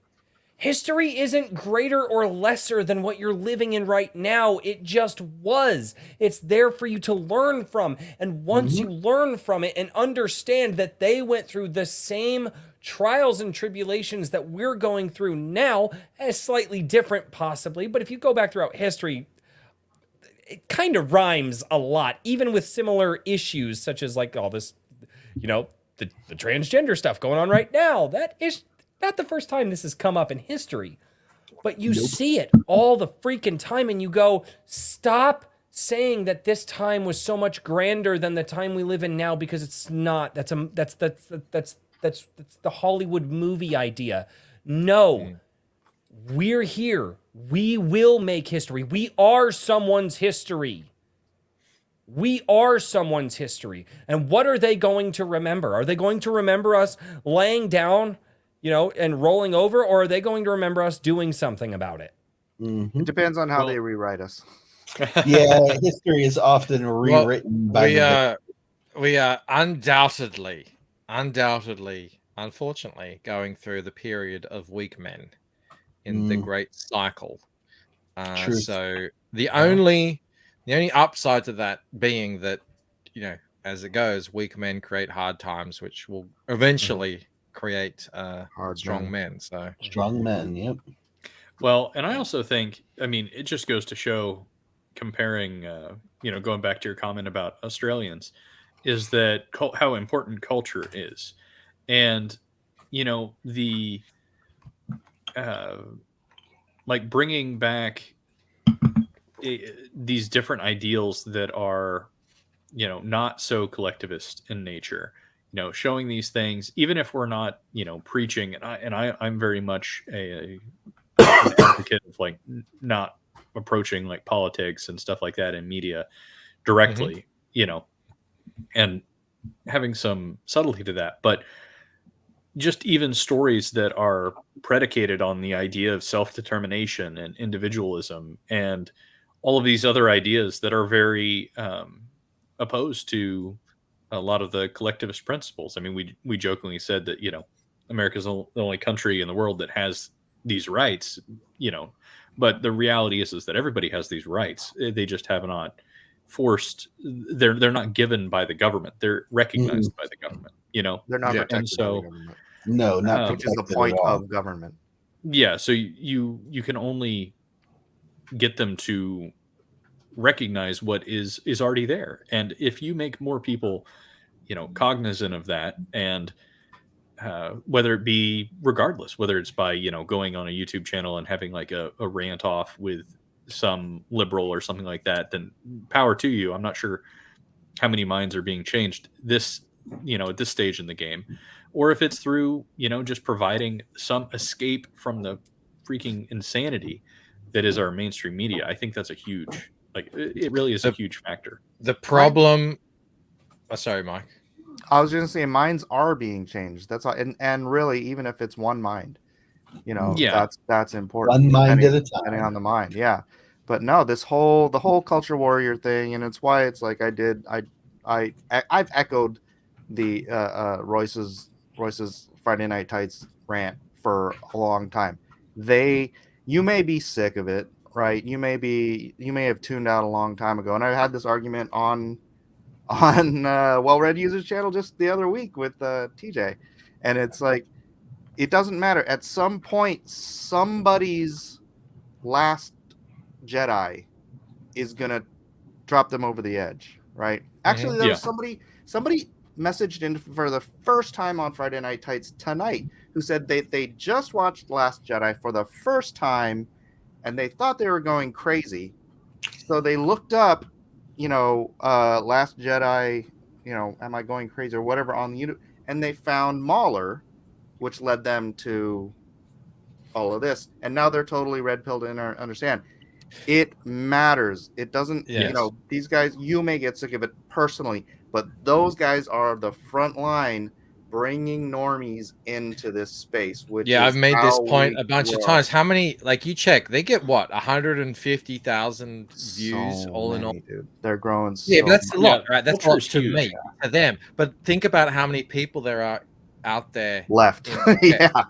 right. Like, we're talking hundreds of millions Yeah. of people who still go into our comments and say, why do you care? This doesn't matter. I don't see the agenda. What agenda are you talking about? While, like, they'll say, what agenda? I'll bring up the agenda, right? Whatever Mhm. agenda it may be that I'm referring to. What agenda? What are you talking about? And then I'll see them 2 comments down responding to someone else saying, no, this really matters. It's really important to young girls out there that they see themselves in Tinkerbell, because otherwise how will they know? And it's like, all right, here you go. Like, here's another person. There's so many out there who was what's hilarious about asleep. you saying that is that 20 something years ago, when I was talking about the gay agenda, people were Mhm. saying, "What agenda? What gay Yeah. agenda?" I was one of them. No, look where That was where me. are we? Yeah, that was you. I'm here with you. So that yeah, I know, hit me over the head. No, we had a politician here who I since ended up becoming a big supporter of, who tried to start a new party, didn't work. Whatever, that's politics. But yeah, he was a senator in Australia, and he was saying, if you think it ends here, you are deluding yourself. Mhm. This is where it's headed. And he was listing off all these things, and everyone was just like, laughing at him. And I was probably one of them. I'm sure I was. Like, you're crazy. This is never, all they want is this and da da da and everything. And here we are. Here we are. You know what's funny? It's for guys my age. Sorry, I'm probably the only one. Oh no, Daniel, you're getting up there, right? So when we were young, and That was like that was even- like the best backhanded. Yeah, that was great. I was young. I'm not upset about being old. It's fine. I didn't even pay much attention to politics, but everybody knew what an absolute goofball Dan Quayle was for complaining And Quail. that Murphy Brown was lionizing single motherhood. Yep. Right? And it's like that was the late 80s, early 90s. Commenting on Without something. even actually bringing any major attention to it. It was literally just an identifier for the character. Yeah, and it was just a comment, and it was like, but that's what they were doing. They were lionizing single motherhood. And what's the greatest detriment to the entire society? What's the biggest thing that the the destruction one of the thing family? almost every prisoner and every criminal has in common? Yeah, No father. lack of Broken fathers. home. Yep. Broken home. Really quickly, to what you were saying earlier, Mike, about the "Am I Crazy?" Which thing. Mike? The Mark. Mike. Sorry, Mark. Mike. But Joseph Peck, remember, for 3 months, AKA Joshua. over on yeah, did I say it right? Joseph Peck. Damn it. I've been calling him Josh forever. Stop it. Don't screw with my head like that. I am terrible at reading it. I called him Josh for like 3 months, and he just let He it go. did. Anyways, So Joseph bad Peck, at names. $1 million YouTube series, in just culture thing. Am I crazy? So just make a $1 million YouTube series, and just at the end of it, so it's whatever. Star Wars, am I crazy? The Last Jedi, am I crazy? Or the new thing, am I crazy? Just insert cultural thing, and then am I crazy? That's the next $1 million YouTube series. He's probably on to something there. Do it. Yep. Somebody get on it. It's Yeah, kind I'm of your already brand. making the short right now. It's kind of already your brand. There you go. Whose brand? That's yours. yeah. Yours. Yeah, A drink shit. with A crazy. drink with crazy. It's in the title. I love how you guys just like hot potato that at me. I'm like, oh, okay, yeah, all right. Well, I'll add that to the list. It wasn't a hot potato. What- that was a what's- live grenade. What's a brand? I don't Right. know. Dude, I drink beer and rant on the internet. You think any of this is planned? I think it's a type Speaking of of, I look I've like a finished the guy big with a plan. long beer, so Atta There you boy. go. anything goes Boy, at I this am point. currently Drink on my, number 3, but I'm still sitting upright. So I am something's currently wrong. on my second one. This is a dragon fruit mango sour. It's awesome. By this point in the stream, I'm usually like I know 3 your inches down on the seat of power. I know your head is above board right now. I know something's weird here. I think I've built up an Irish tolerance. Right. Oh goodness Lord.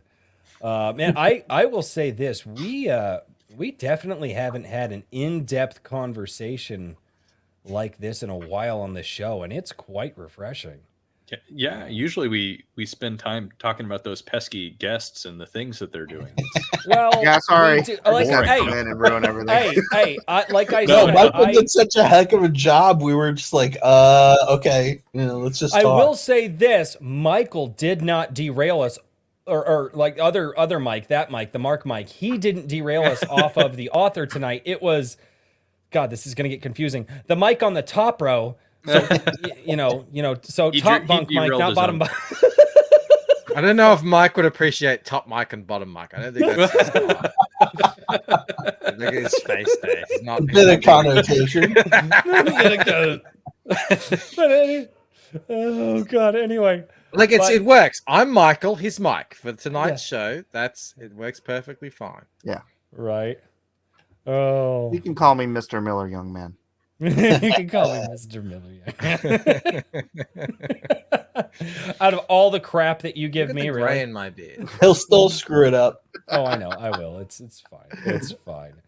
Oh no, man. Like I said, my goal, I figured it out. I realized my goal, it's not to sell other people's books. That's their thing. They need to sell their books. They need to sell their stuff.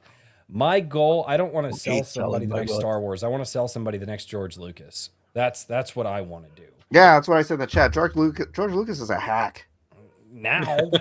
No, he's He was always a been hack all along. He's always been a hack. But he wasn't known. He's the luckiest hack in the history of cinema. Now I want to push back on you, Mike. I want to, but I keep getting recommended these shorts. And it's Lucas himself, in his own words, explaining the decisions he made in the prequels.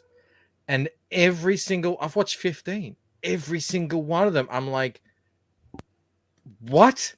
Are you out of your mind? This is the dumbest idea I've ever heard. Why would you do that?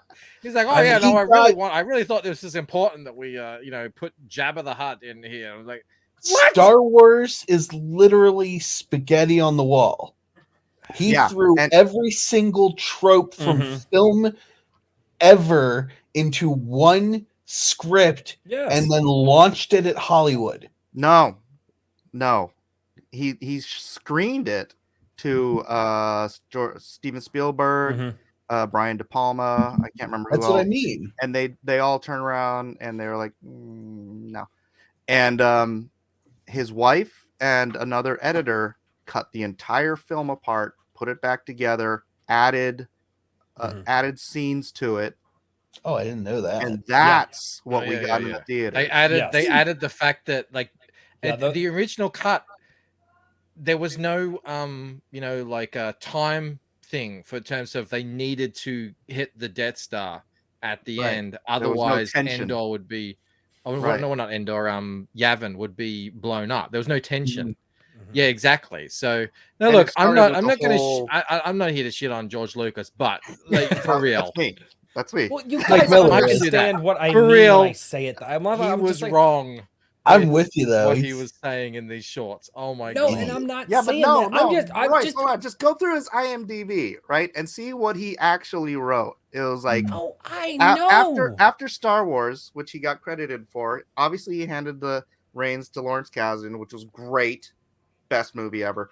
Then I can't remember who wrote the third one, but it wasn't George. The next thing George wrote was the Star Wars Christmas special. I know. It's like, Mike, stop ruining my world. No, he's not. I'm literally out here saying, no, I want to introduce people to fantastic new people that are creating stuff that can be enjoyed. And you guys are just like, I'm like, stop getting lost in the details. You want to introduce him to the next George Lucas, and I'm just like, somebody better. Fine, then pick someone who's great. Fine, the next Tolkien. I want to be the guy that's like, no, hey, you know how that guy is massive, right? Yeah, well, he was on A Drink with Crazy, back when he was just getting started. Can I be, if I'm allowed to choose, can I be the next Wachowski brothers? Both of them at the same time, including. I love how you said that. I was like, sisters. Yeah, I was going to say, I want to be the brothers because my favorite comic book adaptation movie of all time is V for Vendetta. My book is heavily inspired by the first Matrix movie. So I'll if I'm allowed, if anyone is out there that I can be, I would like to be the next Wachowski brothers. Can you stop dead naming them, please? I'm upset on their behalf. I'm not at all. I would want to be the Coen brothers, because damn, man, they just pump out so much of the best stuff in Hollywood. It's like, I watched an interview with them once, and they were both sitting on this couch, and there was a giant bookshelf behind them, and the guy's like, what's in the bookshelf behind them? And they're like, oh, those are scripts we haven't done yet. It's like completely filled with movie scripts. Holy I'm like, crap. can I make those all into comics? Just let me do it. Just Yeah. That's you know, and like I said, it's we're gonna enter a new age. We're going to say what and the cool thing is I want to be something Takashi Miike.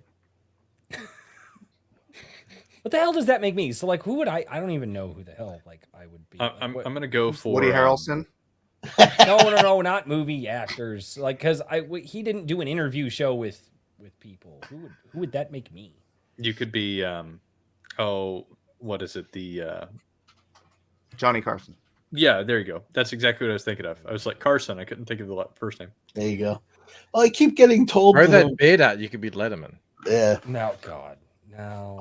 I love Takashi Miike's stuff, and I keep getting told that G Sedai is gut twistingly violent. So I guess it kind of fits. She's a critic, Tiki. Joan Rivers. I hate you bastards so much. So much. Perfect. Wow. Nail Oh on my it. God. That's my chat aggressively supportive. Yep, my chat is here to support you and you'll like it. Trippy might have to find some clip somewhere Like it or else. like this, and then we can do the Joan Rivers transformation. Oh, no, for the love of God, no. Joan Rivers was based. Yeah, that's why they Yeah, killed she's her. a badass chick. She really was. That's why Whoops died during an operation right after she outed that Michelle Obama had a penis.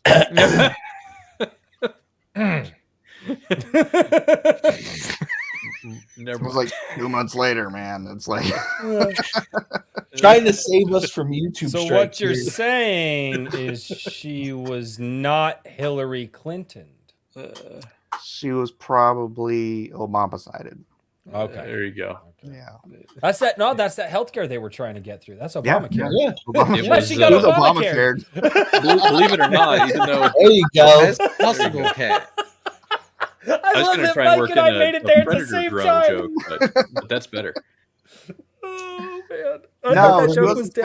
suicided. She had a routine We're gonna get operation nuked for this. that she got that she didn't come out of like 2 months after making that statement on Yep. the news. Interesting. Everybody knows. Oh God. Everybody knows. You don't say It's that actually- out loud. It's actually kind of unthinkable now in today's society to think that Joan Rivers was mainstream, on big networks saying the things that she was saying. It's like Oh, that's she's completely glorious. gone now. It's completely gone. Well, that's why I came in here shouting decentralization, because that's the salvation of free speech in America with all these corporate, aside from Twitter, where we have Salvation of free free speech. speech anywhere. Yeah, true. If Because any, if any except part for of the Michael world Bancroft is says certain things on Rumble, the MPs will still come and get him. Yeah, we have laws on the books. We actually have laws on the books here in my country where if you say something offensive about a protected group and they still have they use outdated language like a telegraphic communication or whatever, I don't know. Which encompasses Wow. YouTube. If you and send a social media. smoke signal that's offensive, Pretty much, yeah. I mean, it's In like the it's shape from, of a it's from penis. way back. They just you know what? They don't change what it is, but they change who its affects and what you're like. You're not allowed to offend. Yeah, Oh, you can God, get yeah. you can get hauled in front of what's called the Human Rights Commission. Are you allowed to say I don't- abos? Probably not. No, Really? I Wow. wouldn't imagine. You better tell Risey Wow. but if any sort of decentralization can gain a foothold in a region, then it's all over for the reigning government from that point. Well, so there's an interesting. We've gone way off track here, but there's a Social studies. that. Yay! No, Well, let's I'm work having fun. again. But there's an author. I can't remember what exactly it was. I think it's called The Decentralized State. And his point is that essentially, if people begin using alternate currencies, and he's talking about cryptocurrencies and so on and so forth, and any other decentralization tool. It doesn't matter what exactly they use. It's the fact that the internet is going to be connecting everyone to everyone, right? And while there's a lot of effort made to kind of put gates on it and do all this other stuff, people like it's pretty much the cat's out of the bag. Mhm. If you have people who are removing themselves from the economy, right, then they're not going to be participating in the same way that government loses levers over Yep. people. And Yes. Correct. you know, That's why it's called power of the people. yeah, and so right now one of the biggest unspoken powers that the government has is control over your money. And so I say every law is enforced at gunpoint ultimately, or not enforced at all. And the way that a lot of laws are enforced is that they fine you, and if you don't do X, Y, or Z, if you don't obey, then they just take your money or they lock your money up. You know what I mean? They remove you from the economy, essentially. Yeah. Can I And tell you something wild? Oh, sorry. Yeah, Alex. go ahead. Physically or financially. I'll tell you something wild.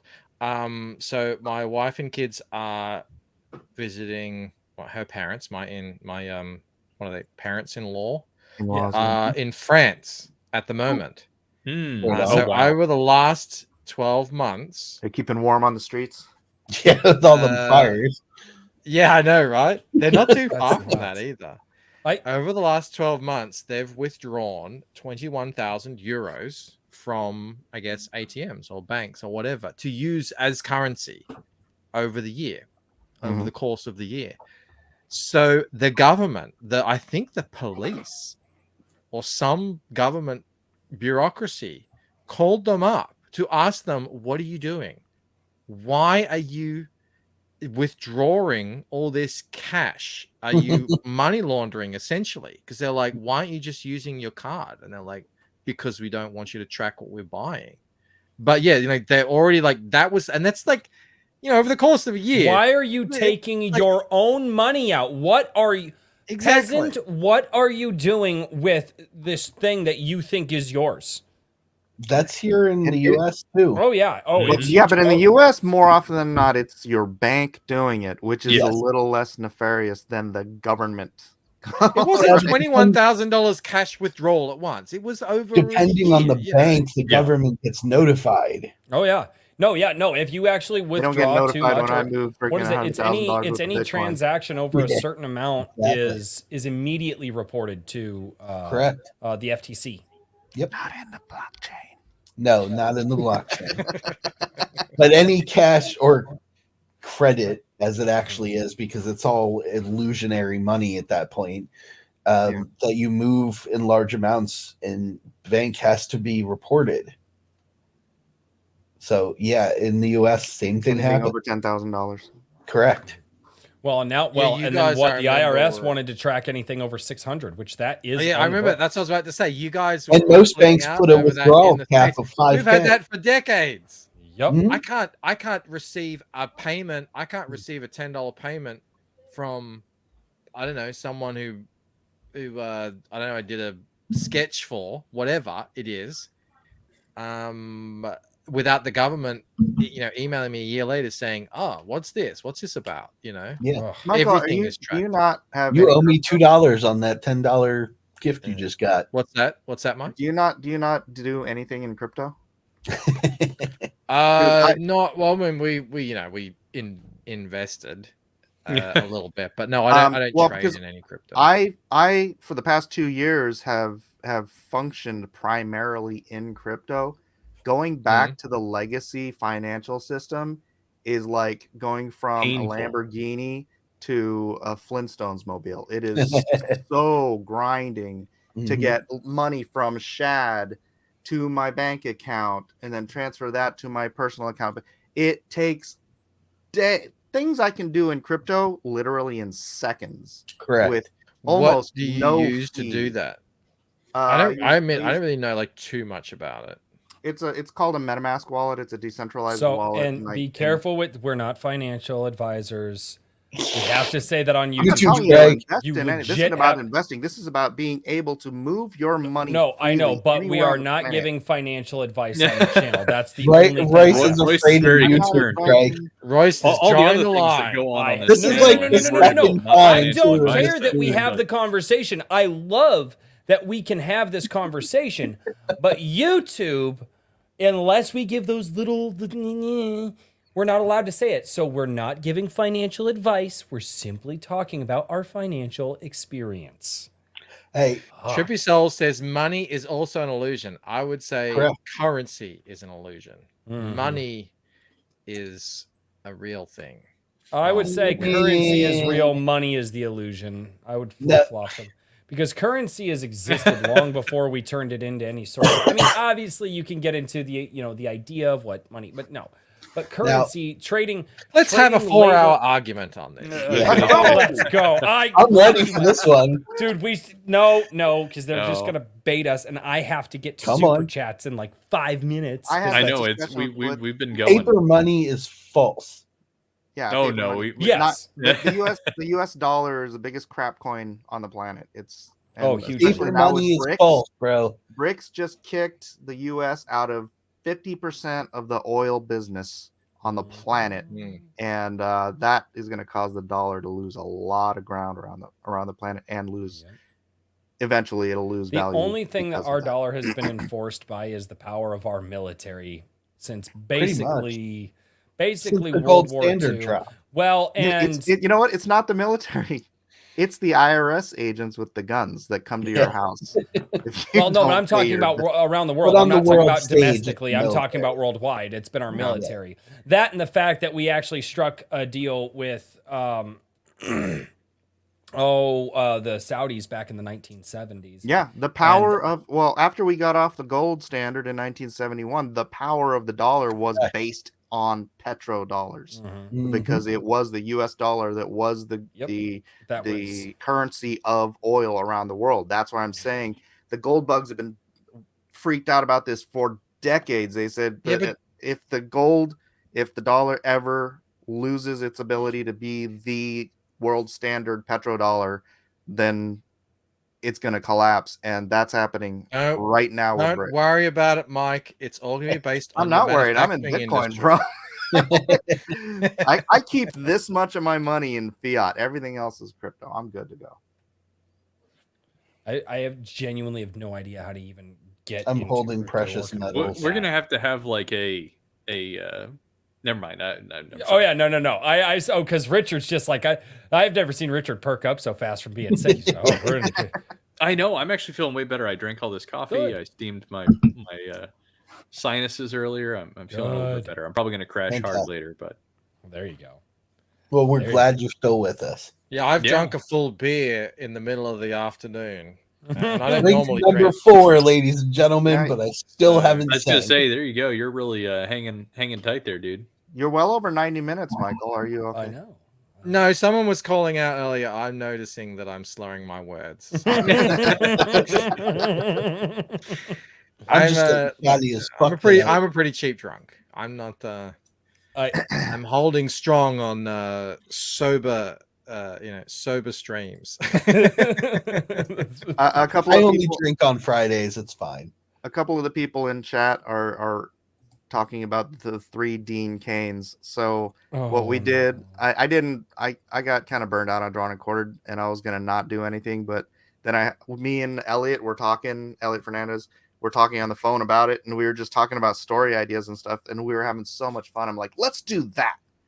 Let's just go on and come up with like a cool story like we did with Tank Heist way back in the day. Mhm. And we came up with this crazy story that features 3 Dean Canes. One of them is as Santa Claus and like the zombie apocalypse and all of this stuff.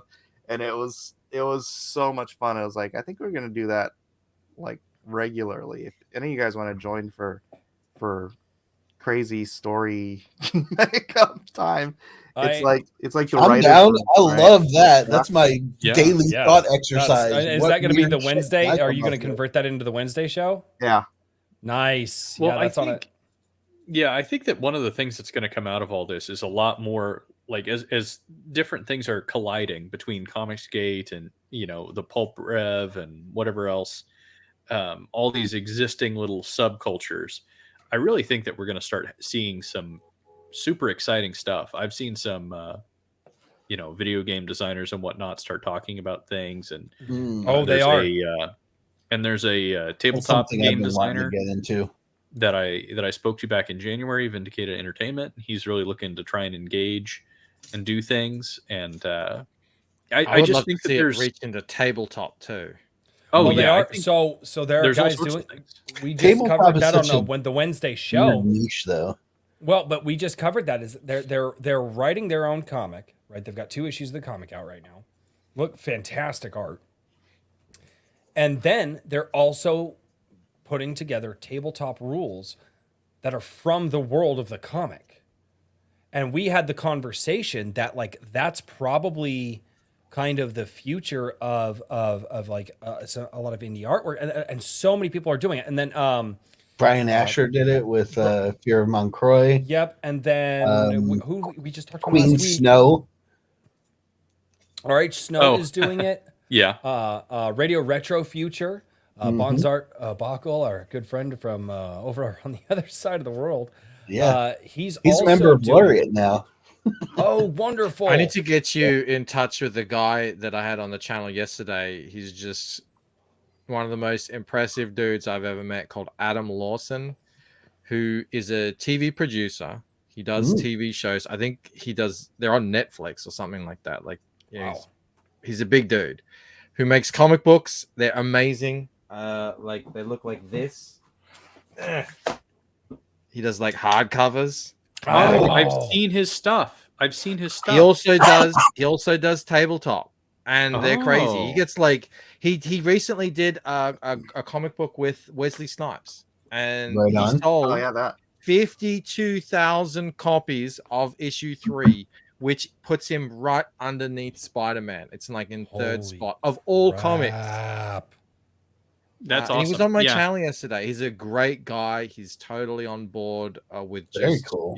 agenda-free, awesome entertainment, indie stuff. So yeah, Yeah, well, I will. he's I'll around. reach out to him if possible. And Yeah, that'd Give be You guys awesome. have been Reverend keeping Ted. up with what Christopher Cooksey's doing, right? Christopher Moonlight Yep. Productions. Mhm. Mhm. Yep. What he is Escape doing. from Omega 13, I believe it's called. Yeah, Escape from Planet Omega 12. Yeah, 12. That's what it is. Yeah, 12. Escape from a Planet Omega 12, an animated sci-fi feature. It looks, and the technologies that he is combining to do this, to keep the cost low, to do a full-length animated sci-fi feature like what we Yeah, he's used to have. combining actual physical sculpting with CG effects and yeah. He's newer, he's leaning modern. into some of the AI tools Yeah. with puppetry and things like Yeah. that. So he's making like actual models, like real models, scanning them in, Cool. and then using motion capture either of himself or of marionette type things, and then using AI smoothing to blend these things all together. It's really interesting. It's like Unbelievable what he the kind of cutting edge stuff. So I haven't checked in with him. The teasers He's he's put out recently connected Oh, with really? some over some, the like, time have been VTubers. really cool. Okay, I got to check these out because I haven't seen one recently. What's his name? Christopher Christopher- Moonlight Productions. Yeah. You can Yeah. find him on Twitter, Instagram, YouTube? used YouTube. to Yeah, do- is he uploading on YouTube regularly now? I don't know. He used to do pop culture Not Minefield, but regularly. stopped. Yeah. Yeah, not regularly, but he Yeah. does post updates on how he's moving as far as the film is concerned. Yes. No, that I do know because I see it because I follow him on Twitter and I see what Yep. he's doing. What he is doing is unbelievably incredible. Yeah, it's wild. He's finding all of this stuff. Like like I said, he's talking with VTubers about how VTubers get like that. And they capture like they would make like the animated face he's using that technology to help animate all of the facial features and stuff as it's Yeah, I think you can do that in Adobe Premiere. Yeah, well, Yeah. you can, but he's it's like using some other program. what's so cool about it though is that it's almost like Harryhausen in the way that at least what he's shown, the pieces that he's shown, it's almost this classic Harryhausen, like Clash of the Titans sort of stop motion esque feel, but it's done with these modern technological advances that have come up in the recent years, and he's just playing with these things like a freaking wizard. Dude, the man is freaking. I have no idea how he does it because I am not graphically inclined in any way. I'm all words, but it's amazing to watch. Yeah, and he's looking at doing this entire animated feature film for what, like 50 grand, I think. Yeah, he figured it out. I think I think I think that was a soft cap. Yeah. I'll open that link. Thank you, Richard. Oh, for helping me out. Yeah, and he's a really cool dude. He's like Michael always to check happy out to later talk if he's about what he's curious. working on. Yeah, no, that's what I'll do. I'll drop the link because I've got to get to some super chats because I'm a little late. I 2 hours and 5 minutes into the stream and we haven't hit super chats yet, or the Kikomon song. I know. Well, I usually save the Kikomon song for the end now if we do. Yes. So. Yeah, so let's talk about doing a hostile takeover of IDW. Their stock price is down. Let's go. I Let's go. It's good for $10. Wait. How much? How much do we need? 10 cents a share. Their stock price is down around 9.5 million right now. Okay. I mean, their total market cap. We have 500 I can throw in. But like, what would be the buyout range? I don't know. I don't know if you'd be able to. Well, you'd probably have to do is go and make a cash offer. Right. That they have to be. They like what's his face did to Twitter. Yeah. Where they would be obligated to take it. Right. Mike, you have already talked with friends of yours about this. I know you have. Maybe. We're going to see IDW moved on to the blockchain here. Yeah. Moved on to the blockchain, and all of a sudden we're just like, wait a minute, is that Mike's comic on IDW? By the way, Mike's gonna have never mind, I won't say anything. I mean, anyway, they're 20 minutes from here, so it wouldn't be a bad idea for me to.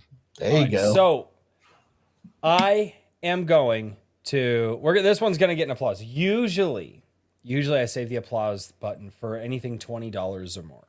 Mm-hmm. But this is a very, very special super chat because this is the very first super chat I've ever gotten on Rumble. So I think it's a Rumble chat or whatever the heck they call it. This is the first donation. Rumble rant For $5 from, I think it's Teal or TL. I am not sure how to say this. They actually just followed the channel. For $5, I don't trust any group that preys upon the most vulnerable in our society, such as children and the mentally ill. The trans movement, from what I've been exposed to, is one of overt intentional malice. Yep. And that's obviously for when we were having that conversation, but that is really cool. We just started this week over multi-streaming to Rumble, and that actually, the first stream the other night did really, really well. I was very, very surprised that it did that well. So I did have to give a special applause for that one. Nice. Yeah, one of my favorite hashtags I've seen on Twitter lately is LGB without the T. Oh yeah. Oh yeah. No, they've been going hard against it. Absolutely. Gays against groomers. Oh yeah. Oh yeah. Oh, that's been around for about 2 years now. For about a year now. It doesn't take off, and I know a lot of people are very iffy about the Daily Wire, but I'm always tickled by Ben's LGBTQIA apostrophe ampersand poop emoji. And he just goes on and on and on for a little while, adding things onto the end of it. It makes me laugh. I call him Legibbity Q. There you go. Legibbity Q. That's awesome. Oh, right. Herman P. Hunter, the Lore Forge, for $5. And guys, if I missed my super chats, tell me that I missed your super chat, and then I'll have to go in the back end on the channel dashboard and find it. Because that'd be great. You come up with a character named Libigibbity Q, and you make him look like Libigibbity Q. Oh my gosh, that would be great. Just all rainbow. Daniel, you need to get drunker. People are mad at you. So, this Michael, is my fourth drink. I'm telling you, I'm building an Irish tolerance. Mr. Bancroft, for those of you, for if you don't know, generally we know how late in the show we are by how many hands you can fit above Daniel's head on the chair.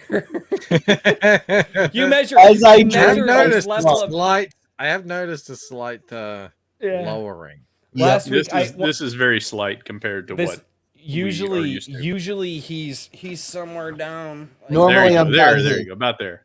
ow, Yeah, that hurts. Oh, By this point in the Friday night, normally I'm down here. You know what This you need to conversation do? has been so fun. I've been You extra focused.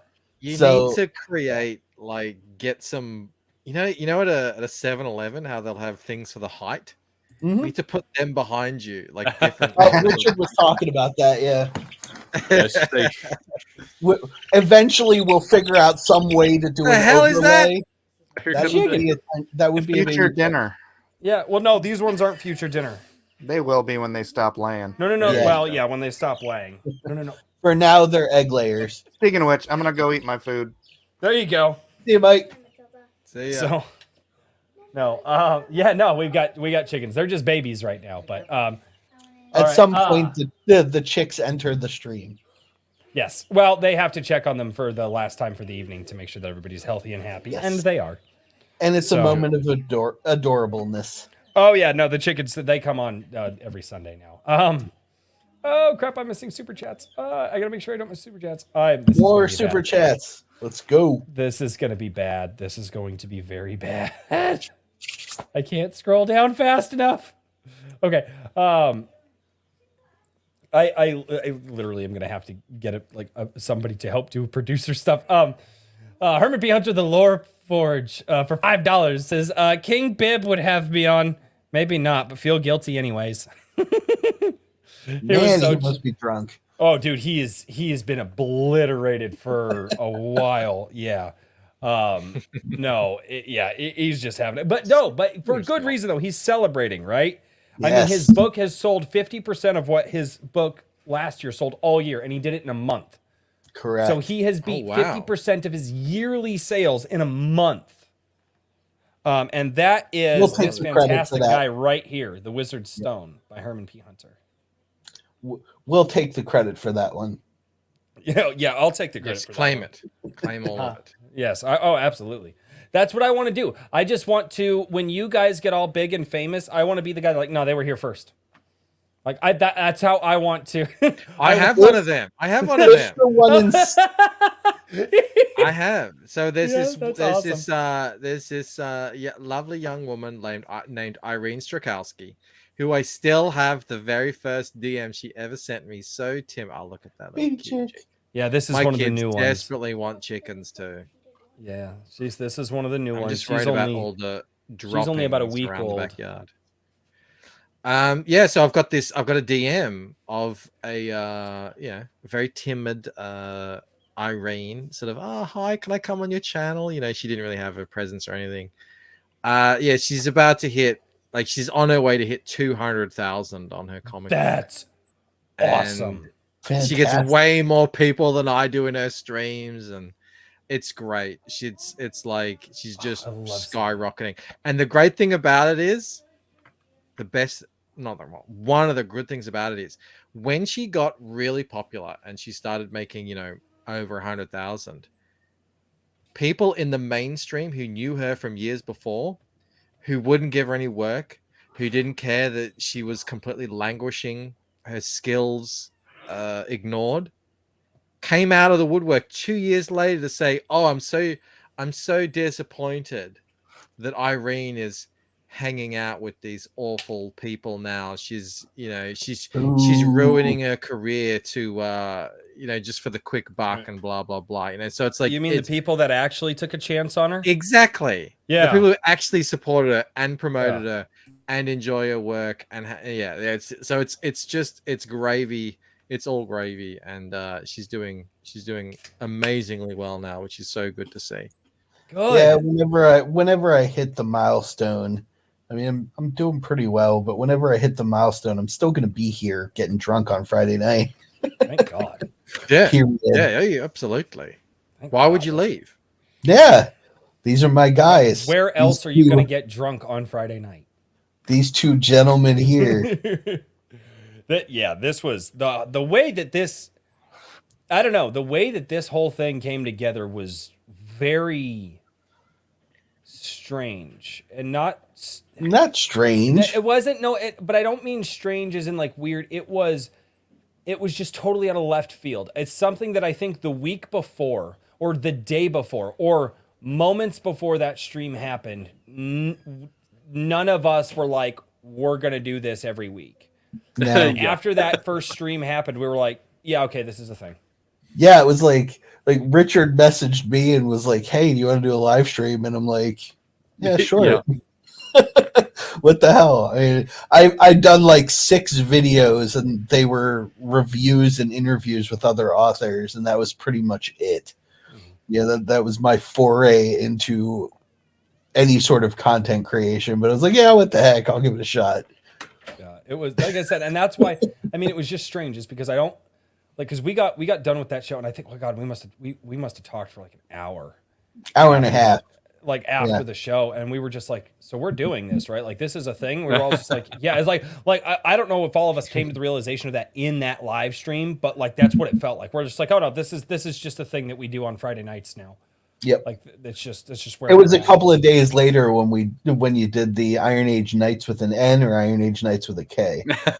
Yeah. I'm still mad that it's not with an N. I wanted. We are the Knights. Deal with it. But I didn't want no, it. It makes sense. It's a cool. I mean, it does make sense, but it's a little gay. Your face is gay. No, I wanted it because I always like. It's like we're sitting around talking about this, the stories and sharing these stories with the people telling them. Like we're sitting around a campfire, like at nighttime, like Iron Age Nights. It's the Knights of the Iron Age, not the Knights of the. I don't know. It's Shad Brooks came on my stream and ruined it all. I blame him. There you go. So, Yeah, Shad's always down for Knights. Yeah, with a he K. is. I know, right? He would definitely put his hand up for the K. He did. He Correct. totally did. He did. Yeah. Well, and I put it up for a poll. I put it in the poll. I was like, hey, Knights, Knights with a K or Knights with an N? And chat, it was like 83%. I was on board with the chat the whole time. I was like, we need to be the Knights. Don't give the chat power. You cannot always chat give power. the chat power. No, you can't. Okay, Wrangler for $10 says, show me, show you. We miss you, Kikomon. And that was before Kikomon. That was before Kikomon came. Jennifer Grover for $12 says, hey guys, I'm enjoying this show. I was brought here by Michael Bancroft. I'm enjoying your guys' channel. Thank you so much. Good. We're glad you're here. Good to have you. Yeah, no, I'm glad to see new people entertain my insanity. Come measure the seat of power with the rest of us. Jennifer likes to get drunk on a Friday night, so Yeah. this worked perfectly well with her. It's a good use. Yes, madam. Sometimes you'll see in my chat, she's like, all right, I'm too drunk now, I gotta dip out. Love you all, bye. That's awesome, man. I can't do that. I have to stay until the end. Yes, it's true. I'm waiting for him to just pass out one day on stream, just obliterated. He's just it's happened on my channel. Yeah, I used to do more of a round table like this as well, and I've had guys who are just like, but they were like 7-hour streams. We're planning to do a cigar and bourbon, booze cigar and stream. bourbon, and cigar and Yeah. scotch. Yeah. So the plan is to get to a point where it's nothing but our chairs for at least a half an hour. There you go. Because I'm down with the whiskey. I don't know about the cigars though. I'm not a big smoker, but yeah. I love a good cigar. I do like it. So no, I got to put it together though. That's going to be a big stream, and that's going to take. I'm actually going to have to get a different setup for it, and probably put my green screen out in the garage, and then get like a mobile setup for like. It's going to be a pain in the butt for me. Yeah, I need some advance notice honestly, because I don't smoke around my house. Yeah, but there's a cigar shop that's maybe a half hour away, and they do a thing where you pay for a year of hanging out in their cigar room. Basically, you get a code so you can come in whenever you want. So I can just set up late at night in that cigar shop for the night, and that's awesome. Hang out and get drunk. And that's why we haven't done it yet. Sleep it off. It's going to take a little bit of coordination. I can get the Coordination, for garage. sure. Yeah, I can get the garage set up and probably run the stream. I think Maybe. But maybe. Yeah. Unfortunately, unlike Rob Rhymes, I don't smoke in the house. Well, he is a cigar guy. He says he only does it like once in a while. Like usually he smokes outside. He's like, but like once in a blue moon he'll smoke a cigar in the house. So, all right, Christian Magram for $5 says, Hi, "What Christian. do you get? What do you get when you see a spaceman?" Well, you park there, man. A parking space. Yeah. Oh, I got it. Yeah. You're like, no, you're like, It you're took like, I know my what I drunk did. ass a second, but I got it. The dad jokes. The dad just, oh my goodness. That's a Lord. brilliant dad joke. It's one that made you that go, one was pretty good. Kikomon for $20. I gotta shorten up the applause. The applause is really long. I came here. This was back when I think you had mentioned how you found my channel, Michael. He says, I came here thanks to Eric July. Never read comics, didn't actually like his comic that much, and I don't think I will ever get into comics, but I 100% support the movement. Woo! And he does. Yeah, I mean, look, I don't play video games anymore either. And as I said at the start, like I don't have time. So as much as I would love to read novels, I don't have time anymore. You know, but yeah, you know, I support. That's cool. Like it's all about supporting what's actually happening, and you know, knowing that there are fans out there for all these different mediums. That's why I'm carving out an hour every day to do some reading on these incredible books that keep coming out. I have tried to do that unsuccessfully. It's hard, but I'm forcing that hour. We also have 4 kids too, so like you know, I try to. Hey guys, it's time to go to bed, and I crack the book open. Hey Dad, yes. Yeah. Go to bed. Hey Dad, yes. Okay, go to bed. Hey Dad, oh for the love. Okay, no, stop it, stop it. Yeah. What are you doing? I was trying to read a book, but you know, that's the life of having 4 kids, though. Oh man. Herman P. Hunter, the Lore Forge, for $5. They don't call him King Richard for nothing. Oh, Christian The Magram. Iron Beard. Right, the Iron Beard. Oh, ooh, that I'm could gonna have be. to get I'm really gonna have to grow this thing out if we're really going down this route here. I don't know what route this ever goes. I tried guessing at some point. It's perfectly angled. Look at that thing. It's perfectly angled. You just like silver it in like metallic silver, and it's the Iron Beard. Man. I swear, if you silver it, I will put a Jack Murphy beard on you in a meme. I swear I will. No. I don't want that. Thank you. No, thank you, sir. People think the Jack Murphy is like this. It isn't. It's in the middle. Correct. I don't know how he managed that, but look, I'm happy. I've got my own thing right here. There you go. Surprisingly, I haven't gone gray yet.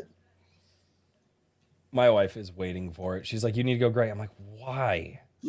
Because the women love it. That's why. I know, dude. Yeah. George Clooney like he forged a path for so many of us men before us. So I'm dying for it. I'm gonna be 44 next month. I'm like every day looking for him, but they just don't show up. Sean Connery and George Clooney, they figured it out for us, so we're all good. Yep. What's the term? Silver fox, I think it is. Silver fox, salt and pepper. You know, it's all good. They love it. There you go. Christian Magram, Hail Richard, King of the Iron Age. You already said it. I made the mistake on John De La Rosa's show because he was talking about. Oh, he was making fun of that dude that declared himself like the president of the Manosphere or something like that, and he only had like 12,000 like followers on.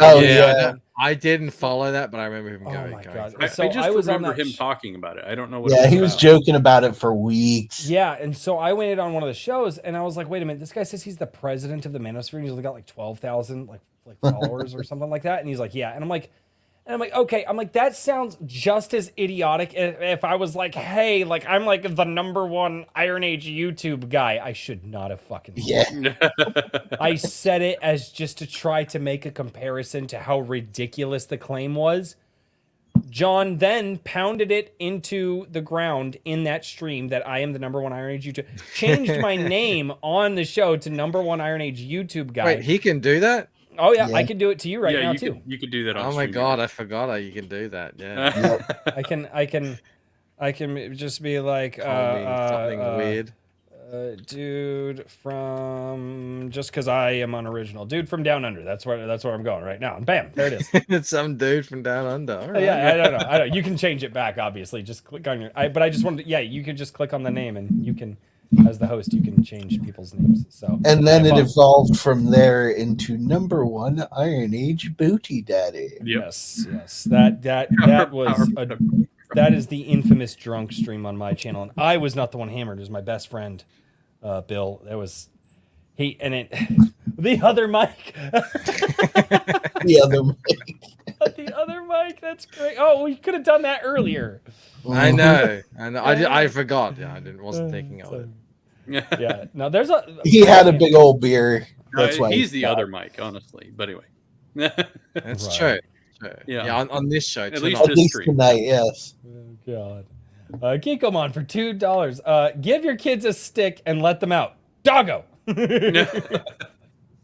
I forgot all about that. Oh God, that was great. That's true though. Mm-hmm.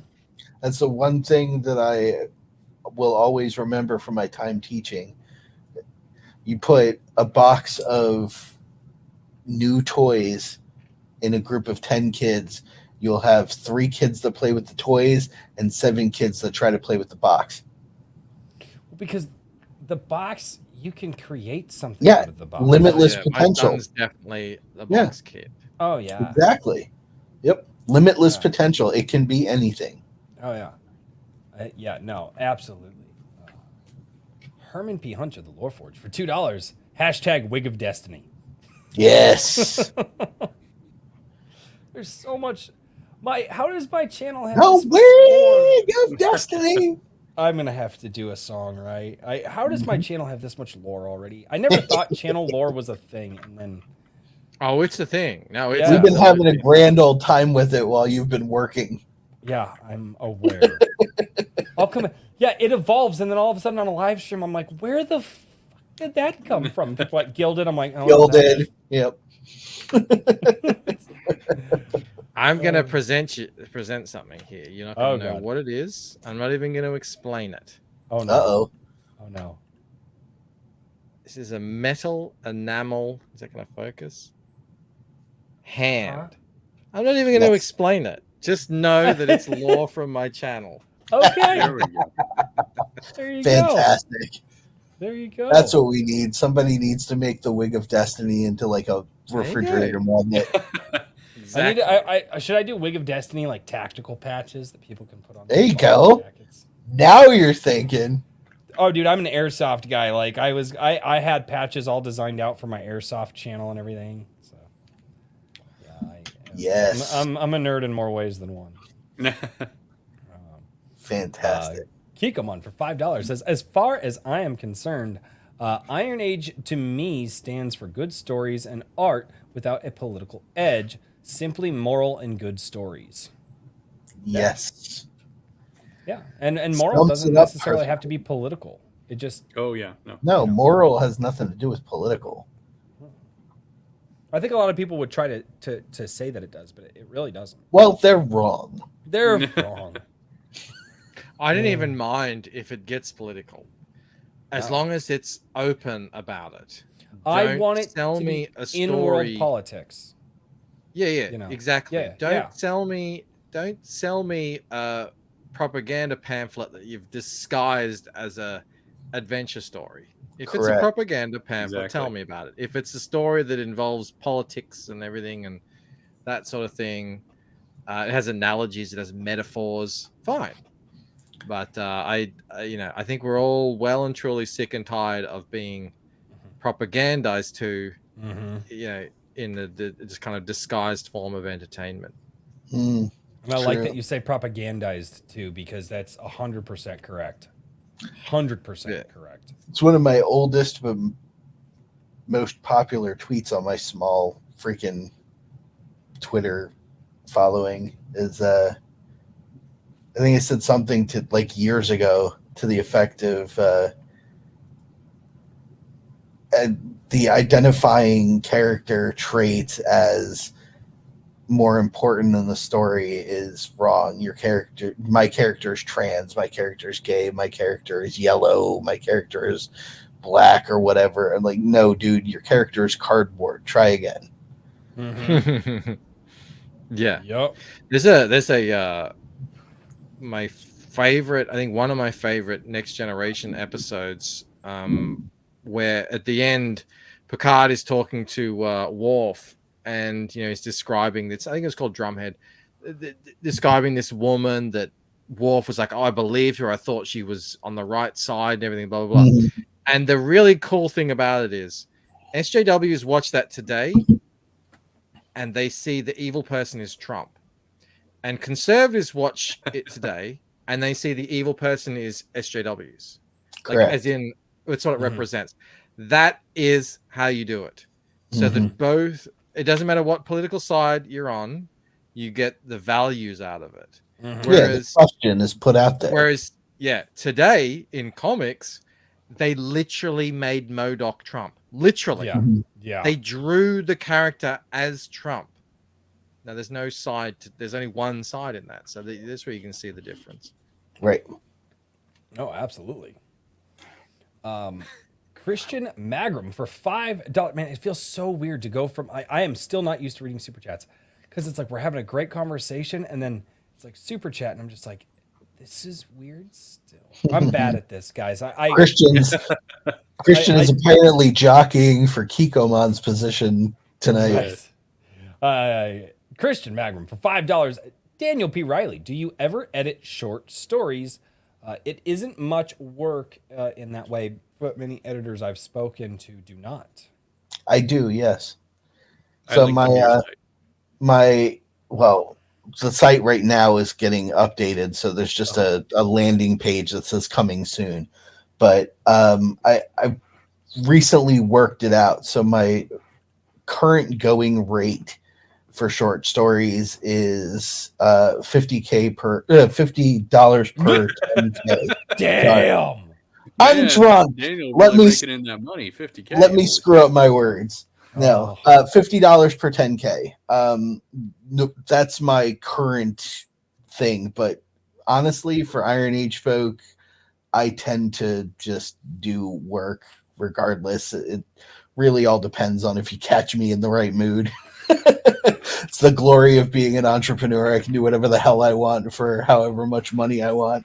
Awesome. So yeah, the standard rate $50 per 10K words. So and then once you hit 50, 60K, it's just or above, it's just my standard editing and proofing fee, which is $250 flat. Do not charge anything extra. I've spoken to people who are like, yeah, this person charged me $3,000 to edit my book. And I'm like, what the hell? That's insane in my mind, because editing should be helping a person make the greatest story that they can make, not drain their bank account and leave them wondering if their book's ever going to get done for 6 months. That's messed up to me. No, I agree. Editing Well, and proofing, because the entire 250 publishing flat for anything industry- over 60K. The publishing industry, you listen to people talk about it, it has been a predatory practice for many, many, many decades at this point. It And- still is. They're requiring you to have your own audience first now. They don't even want to do the work of promoting you. Yeah. They just want to reap the benefit. Yup. It's screwed up, man. Yeah, yeah, no, I'll end up on a rant. Move on before I start going off. But yeah, $50 for 10K. That's the synopsis of all of that. Plot twist of the night: Daniel goes on a rant. Royce does not. I almost did. I was like getting fired up there for a moment. It's funny what my rants are considered now, because I have gone on several 15 and 20-minute rants on YouTube. And like anything like shy of that, people are like, "Yeah, it's not really a rant." I'm like, It's not long enough. Oh. Yeah, I know, right? I could go for hours about. Tell them it's dude. about intensity, not length. Yeah, there you go. Dude, Yeah. I went on a rant. I felt so. It was a Mirror Sphere Origins made a comment. I was over on Darkish Multiverse's live stream, small channel. He was actually, you might recognize the name. He was the Rippaverse News Reviews and Theories channel for a while, but he noticed that once all the Rippaverse hype calmed down, like his channel just, so he had to kind of rebrand. But I was over there, and they said something about community is a communist word now, and the commies took over that word, and I fundamentally disagree. So I because obviously people say that, you know, politics is downstream from culture. And years ago in my head, I thought, well, what is culture downstream from? And the answer that I arrived on was language, right? Because that's the thing that we communicate culture with, right? The words that we speak. And so, dude, I went on a 15-minute tirade about how you should never secede any more language to these people.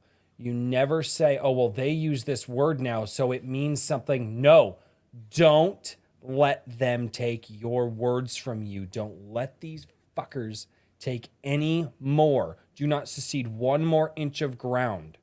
And I was like, community is not a communist word. I was like, it is a great word that has described people coming together for thousands of years. And the fact that they can just come in and change it and you just let it go. Oh, dude, I was heated. It's so funny because I don't know if you know this, but this has been going on in CG since forever. People will, and everyone, anytime anyone says the word community, someone will say, and I know nobody likes that word, but every time, and I'm like, just say it. It means a group of people who have similar interests or who live together or whatever it is. You know, it's pretty apt. It's pretty well describes what's going on here. So, it is. And no, and I totally agree. I 100% agree. Absolutely. Kikomon for $20. My obnoxiously long applause. I need to cut this applause down. Dude, it's like 20 seconds, right? I have the same. Yeah, I had some videos that I play whenever people donate memberships. Oh, Jim Cox is in the chat. He's one of those very fellas, and yeah, you have to cut it down to like 2 seconds. Right. I was like, maybe like 4 or 5, just like, you know, get the big, I don't know. I made my own applause because I didn't like the standard applause that like the Roadcaster has. So I'm like trying to make my own. And it's like 20 seconds long. I know. I just saying I got to cut it down. You were gone. Kikomon says, question, what is preferable? Dictatorship with strong moral foundation or freedom without a strong moral foundation? Extreme examples, but society oscillates between those two states. Not wrong. Not entirely true. Not entirely, because here's the thing: is morality doesn't come from dictators. It doesn't come from one source. It actually comes from individuals. Individuals interacting with each other is usually where moral foundation comes from. And so I would say, I mean, dictators are never good, right? I would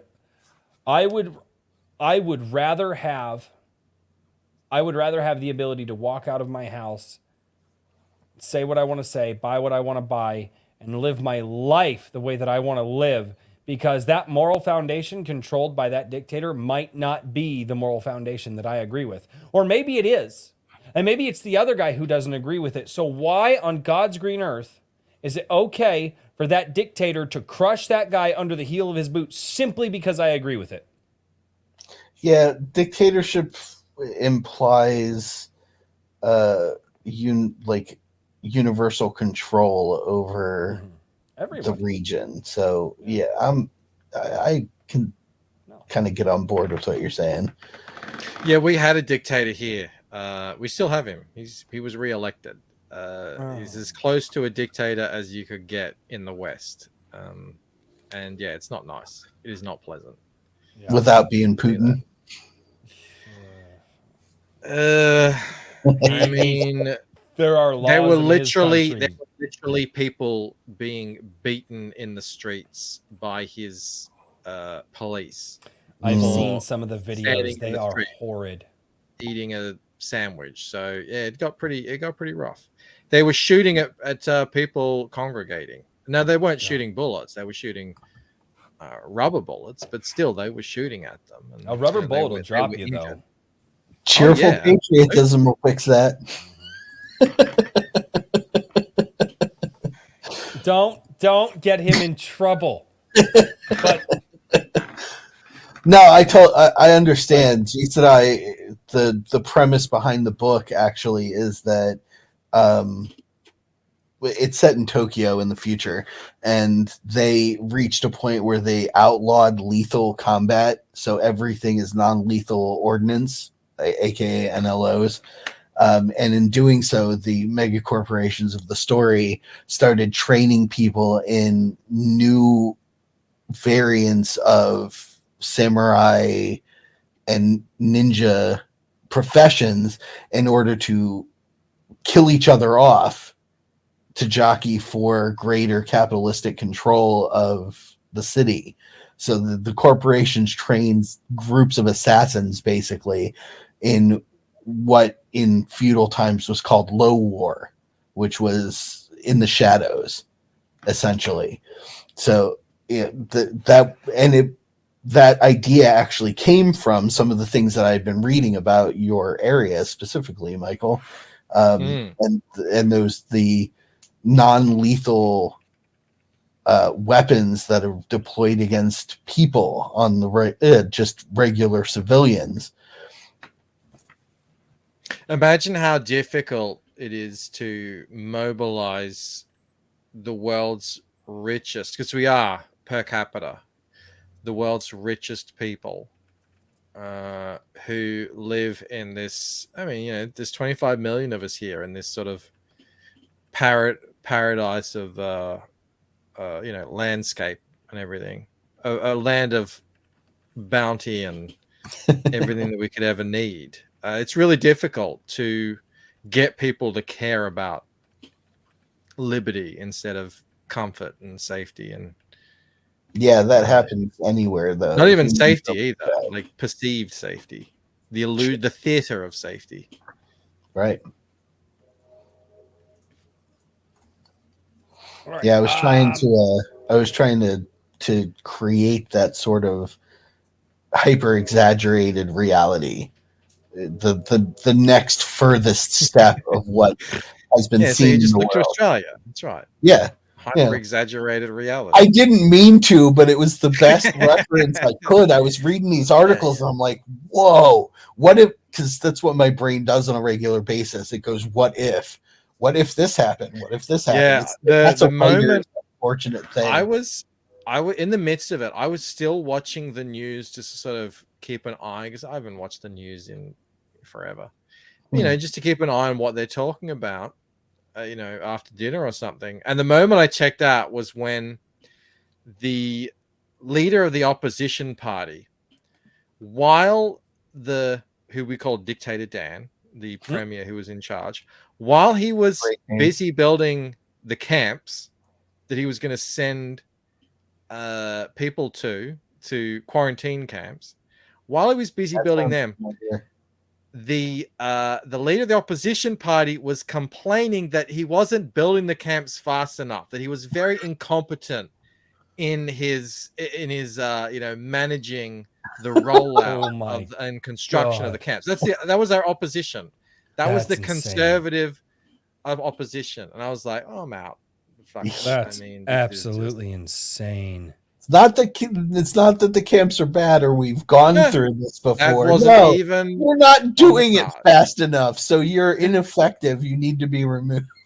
If I was in control, I would The have mental kept costs gymnastics. under, I would have gotten the costs under control, and I wouldn't have let the unions dictate to me, the speed in which they build these concentration camps. I would have had them already built. They'd already be functioning. We'd already have people going. Yeah, I'm out. Wow. No. Lo and behold, that person Wow, did not win stuff. the election. Believe it or not. Surprise, surprise. Yeah, he didn't. He Holy. didn't capture the hearts and minds of the conservative base.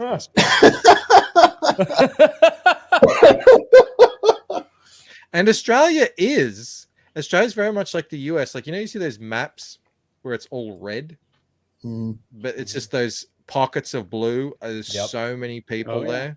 Mm-hmm. It's very much like that. So Yeah. 85% of Australians live in urban centers, but the vast majority of the land is conservative. Yep. But That's the way it is pretty much everywhere. Yeah, that's the only. Yeah, all right. I'm not going to get into an American civics class, but that's why. The idea. Yeah, we're hitting the 15-minute mark here, man. Oh, I know. I've still. 15 We've minutes. still got super chats. I know. Okay. Super chats. Get to the shows.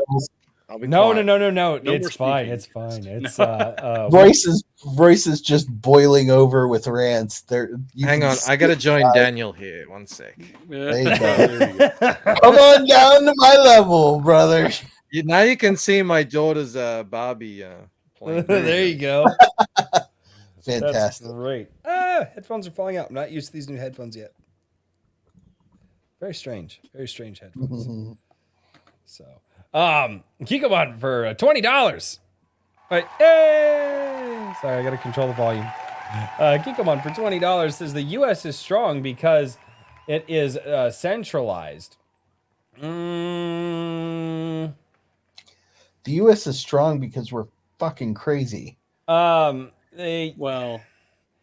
think he's looking at more of the federal powers, the state power. Although I will say the states' rights coming back. I can't get into that. Oh, Kikomon, hammer at me on this on Sunday Coffee, because we can go back and forth on this on Sunday Coffee. And the U.S. Fucked up a bunch of countries due to that. We fucked up a bunch of countries because of the false premise of manifest destiny. But that's, again, going back into a lot. Cover it on Sunday. I'm going to have, there's so much.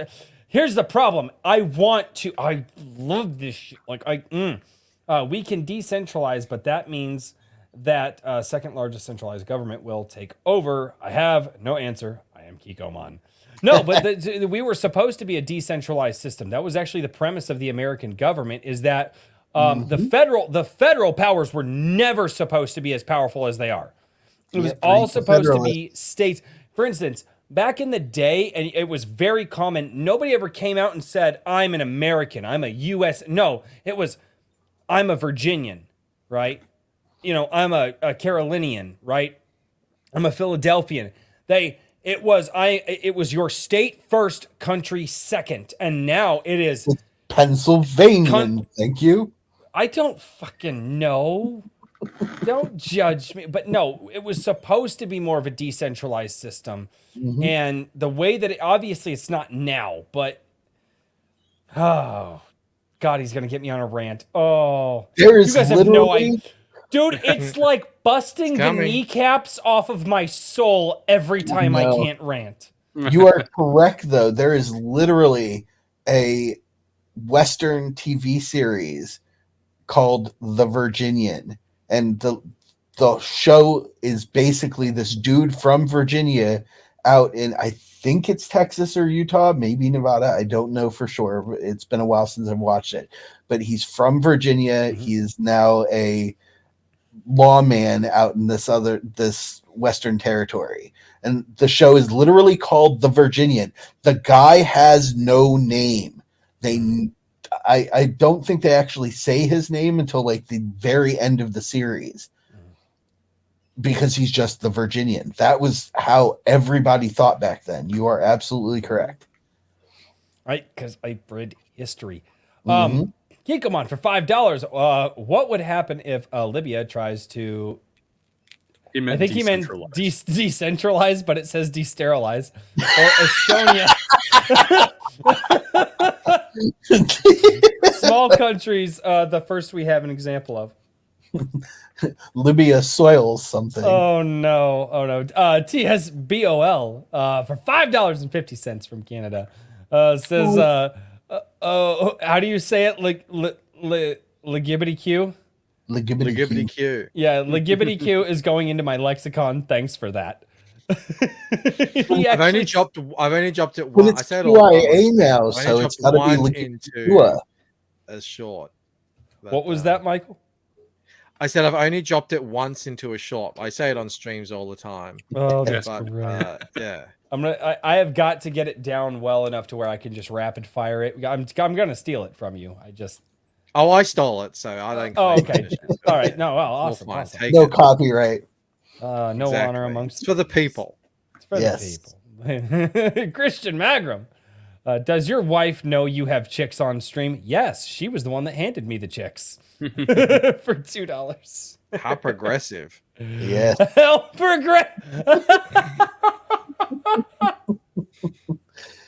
Brilliant.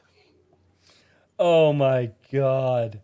Oh, JVP Music. He came in, dropped $20 down, did the devil horns, walked out. That was it. $20, devil horns, he's out. No message, no nothing, just rock on. Dude, JVP is I'm the man. really excited to see Ruthless 2. Oh yeah. And I know you both helped work on it, correct? No, not directly. am- I gave him some feedback, but Oh, okay, that's Yeah, right. You that give him was it. feedback. Yeah. I will be cleaning it up for him when he's ready to roll out. But yeah, that's Awesome. really the extent of it. Kikomon for $2. Your goatee is gay, Royce. Grow a beard.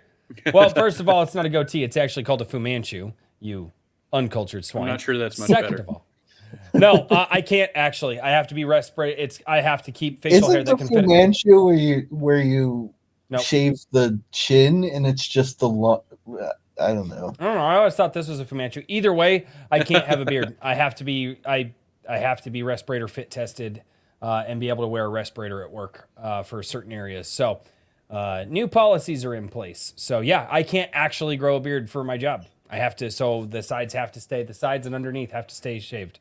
So that way the respirator can seal up. So True. yeah, Very Tony Stark. right. Well, I guess that's a good thing. Oh God! And they're still sending Always in nice super to be compared to our DJ, right? Yeah. Ah. Did I save that one? Oh God, I don't know if I actually saved that super chat. Hold on. Where is 2 hours and 50 minutes we hit drink with Boomer. I know. I'm just making Surprised sure it took people. that long. I hate you all. I hate you all so much. Oh.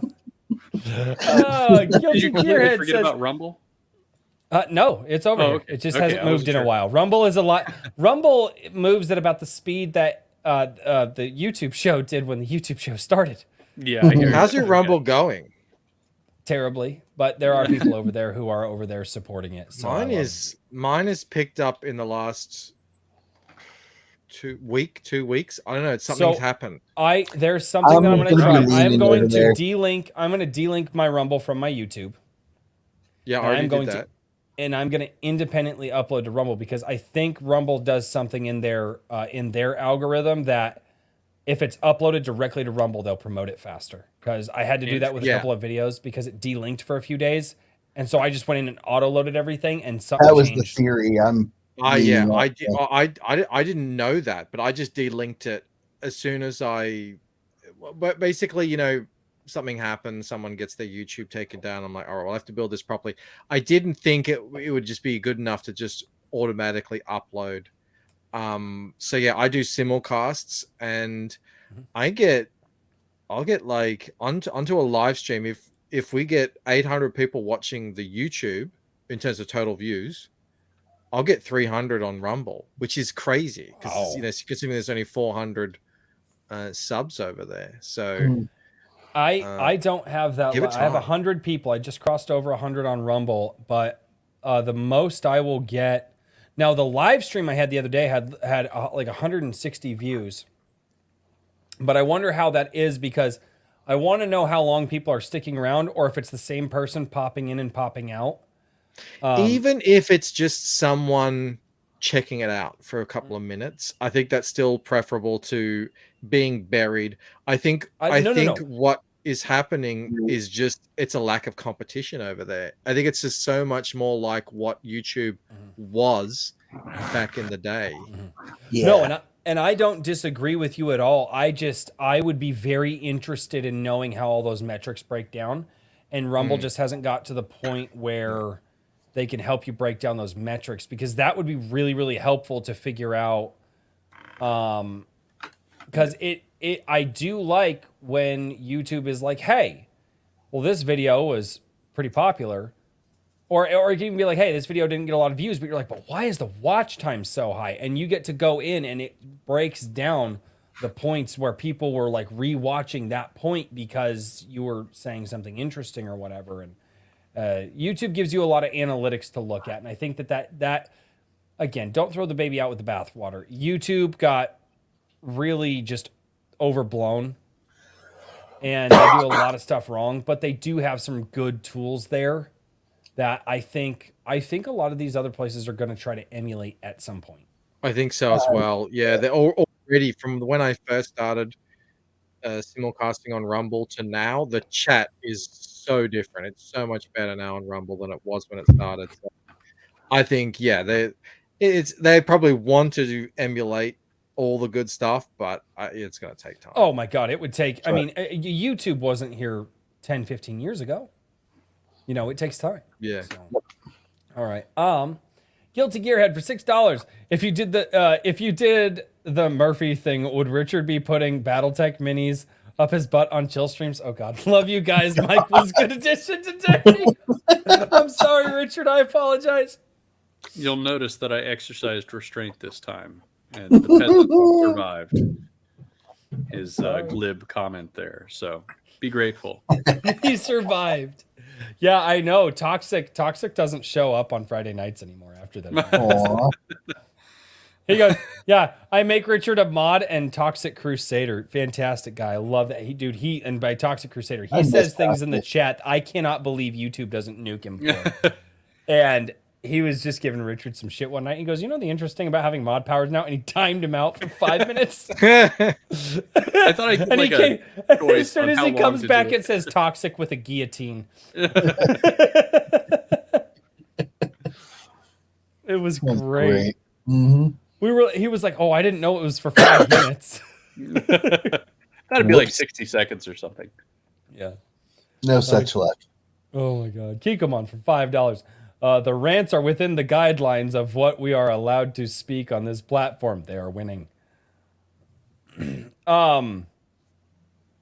Kind of. I don't usually hold back in what I say on YouTube. Like, there are people out there. It's so weird. There are people out there. Just tell us what you really feel. I'm like, but I did. No, you didn't, because you didn't say the gamer words. I'm like, I don't say the gamer words anyway, so what do I give a damn about that? Like, there are people that, like, they need it, unless you say gamer words, they don't think that you believe in free speech. It is the weirdest fucking thing. It's like, okay, but like, also, I don't believe in compelled speech either. So like, right. Don't tell me how I can use my speech, right? It's just weird. I don't know if you've ever come across villains. Yeah, I don't know if you've ever come across that, but I've come across it a couple times on my channel. I haven't really come across that. I do a show with that friend who was in here earlier, was giving me a hard time, Camel, where we had to it's not that we didn't talk about stuff, but we had to change our words. So instead of a certain injection that was forced into everyone's arms, we called them puppies. And then so it's like, oh yeah, come and get all the puppies you want. They just get so many. Just keep getting more of them. Every 6 months, get a new puppy. All the puppies until you die. Other than that, no, we get. I don't. I think if you're on YouTube for an extended period of time, you have to be honest and genuine. Otherwise, you will eventually become a lolcow, because people will figure out that you're just grifting or fake or whatever. True. Well, yeah, and that's one of the things. Is like I know when I'm, and it's usually one of my rage rants. I know when I'm about to say something that I should not say. And that's usually right as the adrenaline starts to make my hands shake. Because I'm one of those real guys that when I actually go on a rage, I actually get pissed. Like that's not, like that's just, I don't know. I just lose. Yeah, my I saw you shit. go from 0 to 100 once on a dude on one of your response videos. So that was entertaining. Yeah, that's. I keep So- trying to wind him up, but Yeah, Richard doesn't let him go off. No, yeah, that's I try that's to a tamp thing. things back down. Yeah, that's just how I am, man. And like, what's funny too is like my wife and my best friends, they can see it. Like about a minute before it happens, they know exactly what's gonna happen. It's hilarious. And they're like, man, they're like, dude, when you know your cues, you just like, oh, he's gonna do it. And they just, I'm like, you bastards. It's that's just me. That is just me. But like, there are things like my real feelings about politicians I can't share on YouTube or probably online, period.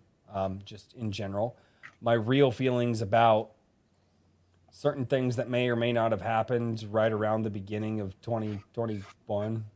I can't really, like there are things that I cannot, I period can't say on the internet. Like just, and I know, like, and I'm not talking about gamer words and stuff like that. Like I have very, very strong political opinions about certain events that have happened in the country that would probably get me arrested. And I mean, just for spouting them, I guarantee I'd be arrested for them. It is even in this country, it's that, yeah, so. At the very least, you'd get your channel nuked, and that's not what you want. Yep, No, exactly. well, because you're not effective that way. And like, at least at this point, people are coming over to the Rumble now. And like, we have like, Kaisalar. He says, it's because YouTube is all bots. I have never seen that name before. And now, and again, this, TL over there who left my first $5 Rumble chat. Like, they weren't there before. And had I not built this over here on YouTube first, I wouldn't, it'd be harder to do it on Rumble. I truly believe that.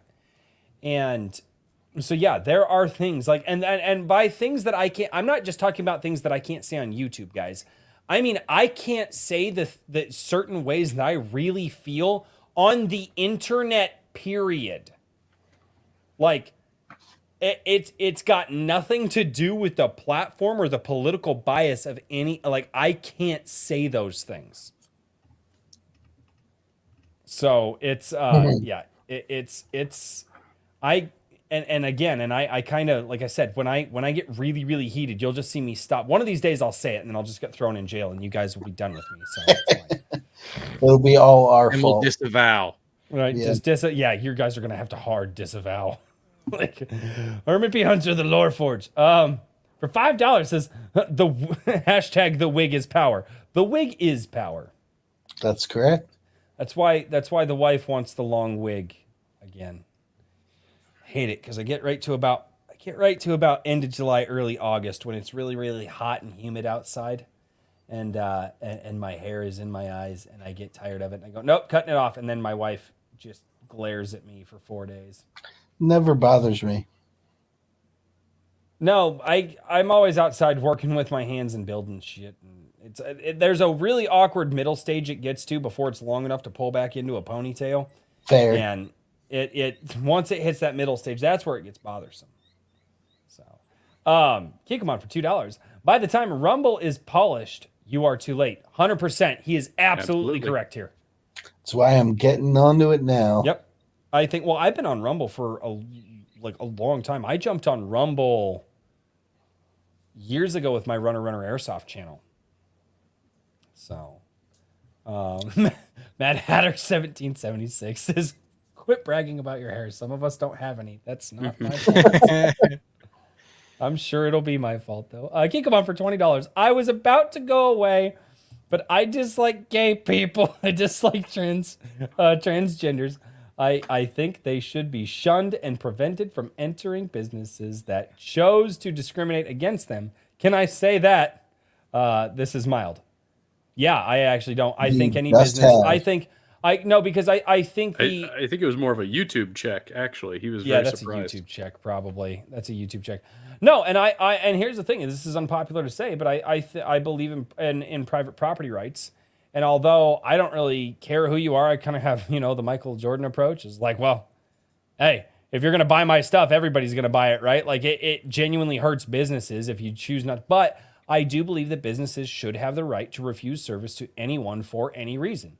And if they're dickheads, they're dickheads. Because I believe in private property rights. It's like I have the right to deny entry into my home to anybody who I don't want to come in my home for any reason, right?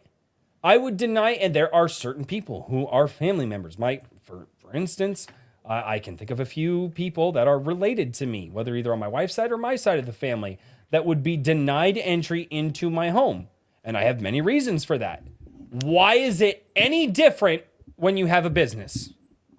Why is it any different? And again, people are going to be assholes, and you're not going. It's this thing. It's like it's why I get so tired of people going. We need to have a theocratic government that's based on. Christ never said legislate them the way. He said show them the way. There's a very big difference there. You're not going to legislate morality into people. You, by your example, as an individual, have to show people how to do it. And like I said, eroding away people's property rights and giving giving that much right, because again, now, oh damn it, I'm ranting. You are. 3 hours and 5 minutes. We've gone 5 minutes overboard. Oh, Kikoman got me at the end. Yeah. Okay. I have to finish stuff. He knows what he's doing. Huh?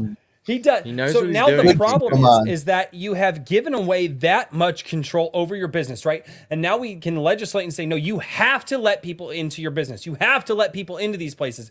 And then you go, but I don't want to, right? This person, they're a neo-Nazi, right? I don't want neo-Nazis in my business. You can't discriminate. And it's like, wait, are you fucking kidding me? And then what do? Then the government comes in with their jack fucking boots, puts them on your neck, shuts you down, throws you out of your businesses, strip you of your business license, which that's another fucking thing I don't need to get on this late at night. Why the fuck do you need to be licensed by a government to make money?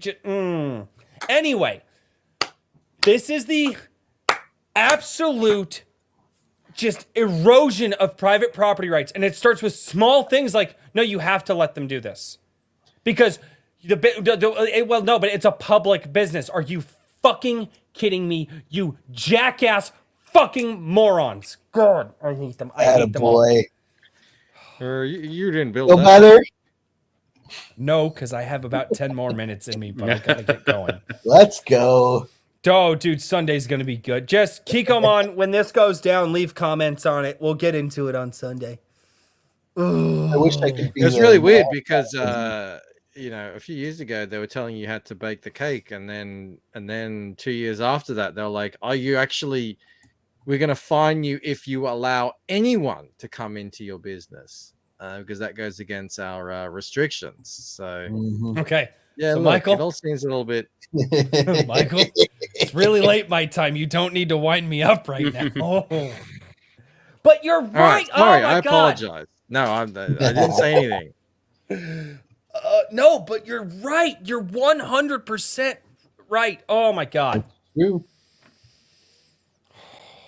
I do Sorry, not know this all the time. I Oh, don't that's give a okay. fuck. I'm just I'm Richard's still getting here over in being spirit. sick, so I'm a little bit like No. I'm starting to just zombify over here. Well, Yeah, I haven't eaten either. This is going to be very late. Oh, well, okay, I so see. let's enter. This is my the my protein for the. There you go. for the- Well, let's enter the show part of the stream. Michael, sir, tell us what you're working on, what you've got going, and where people can find you. Yes. So the best place to find me is at thelucentcomic.com. That's sort of become my portal, much like Eric July has ripperverse.com. Lots of us now have been forced. And I think it's a good thing that we all do this, that we, untether ourselves from these corporations that have proven themselves untrustworthy. We all just recently got shadow banned in large numbers on Indiegogo. Mhm. So That the was lucencomic.com. Oh, it's just That was it's nuts. insane. Is where you can find. It's where you can buy this right here. You can get this, which is a 60-page graphic novel, which is my first installment in the Lucent series. It's called Waking Dream. I'm currently working on finishing up Painted Death. That'll be the next one that comes out. But that's in the sign up stage. You can sign up through the lucencomic.com as well. I have other books in the works. I've got, because I'm the artist and colorist and writer on that, it doesn't leave me much time to do anything else. So I've written another book called Fractured Mind, all within the Lucent universe. And you can, the way that we're making that is it's through members on my YouTube channel funding that. So I'm paying an artist through YouTube members, which is amazing. Something that I never imagined could happen. But if you want to hear about any more of this, I'm on YouTube and Rumble. It's just Michael Bancroft, and you can follow me on Twitter at the Lucent Comic. There you go. Sounds great. Awesome. And I need to pony up the cash and pick up your book because it looks like a beautiful book. I have been tracking what you've been doing for months now, just watching your updates. It's kind of how I came across you, and I was just like, man, this is good. This looks really good. I think it really is something special. I just like a lot of we're doing. We're pouring our hearts and souls into these things. We are not kowtowing to today's trends of quotas and all that sort of nonsense and sensitivity and blah blah blah. We're just we're trying to do what the giants did before us. The difference is we're in this crazy, we find ourselves in a really crazy world. That's me. I've poured over a decade now of work and learning and passion and enthusiasm into this story, and this is just the kind of end result of that. And I've got years to come. So anyone who wants to back it and support it, it'll I just shipped out a bunch today. They ordered yesterday and they went out today. So fantastic. Nice. That's awesome. Love it. Oh man, I'm sorry. I'm ADDing out right now because I have too many chats in front of me. I have 4 chats in front of me. Anyway, sorry, Mr. Daniel P. Riley. I believe your head is low enough on the chair now. You can chill. Actually, you have one of my shills in our gilded private message to show everybody the super secret project I've been working on for weeks now. Super secret project.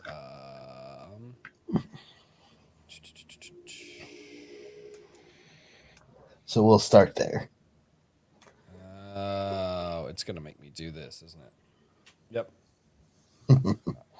All right.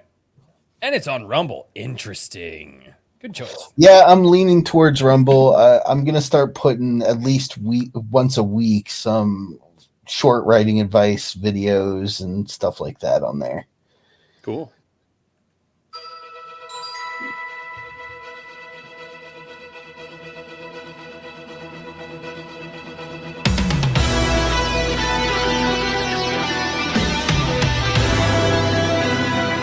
I love the golden age style there.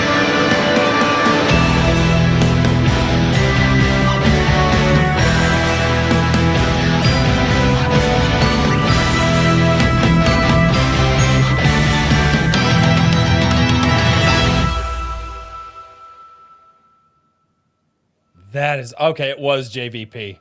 Yes, it was. As soon as I heard the guitar, I was like, I know exactly whose style this is. I can hear his style from a mile away.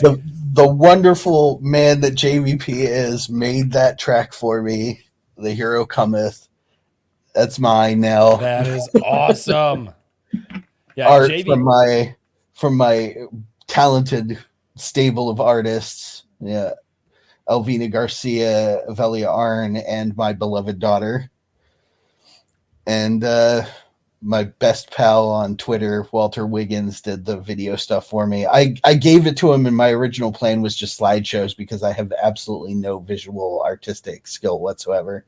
And he's like, I'm going to animate these. And I'm like, okay. And then he sends it to me. I'm like, this is amazing. So yeah, that is my new super secret project, the ad for Legacy of Heroes, my superhero novel series I've been working on. Awesome, dude. I'm glad to see it finally come out. It's a magic shill that I don't have to actually shill for. I can just post it. I know, you found a way to do it lazy. I'm like, I don't shill, bro. I hate it. Like I love what we do here, but man, I don't like the idea of selling myself as something. Yes, there's G Sedai, my Kurosawa inspired futuristic samurai novella series, of which I have finished the second book. So that one should be out in April, probably closer to the end of April. I just need a couple of weeks to get my mind off of it before I go at it with a editor's eye. There you go. Yeah, but yeah. Legacy of Heroes is my thing. I was a comic book guy for so long, and I hate the direction that comic books have gone over the years. So I'm like, I'm gonna write a goodnight kiss to comic book superheroes of the current age, and kind of lean back on the golden age and bring them into a modern setting. And that's what I wrote in that book.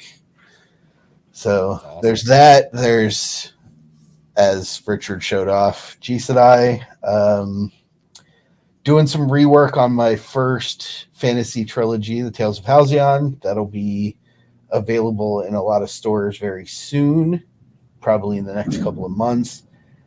And other than that, Whimsyland's getting a makeover, like I said. So eventually we'll be back on track to funnel everything through the whimsyland.org website. But for now, anybody who's looking for literary help, whether it be coaching through a project, which is my main focus, or just some editing and proofing on short stories or novels, just reach out to me at Mr. DP Riley on Twitter or in Royce's Gilded, because I'm hanging out there talking to everybody now.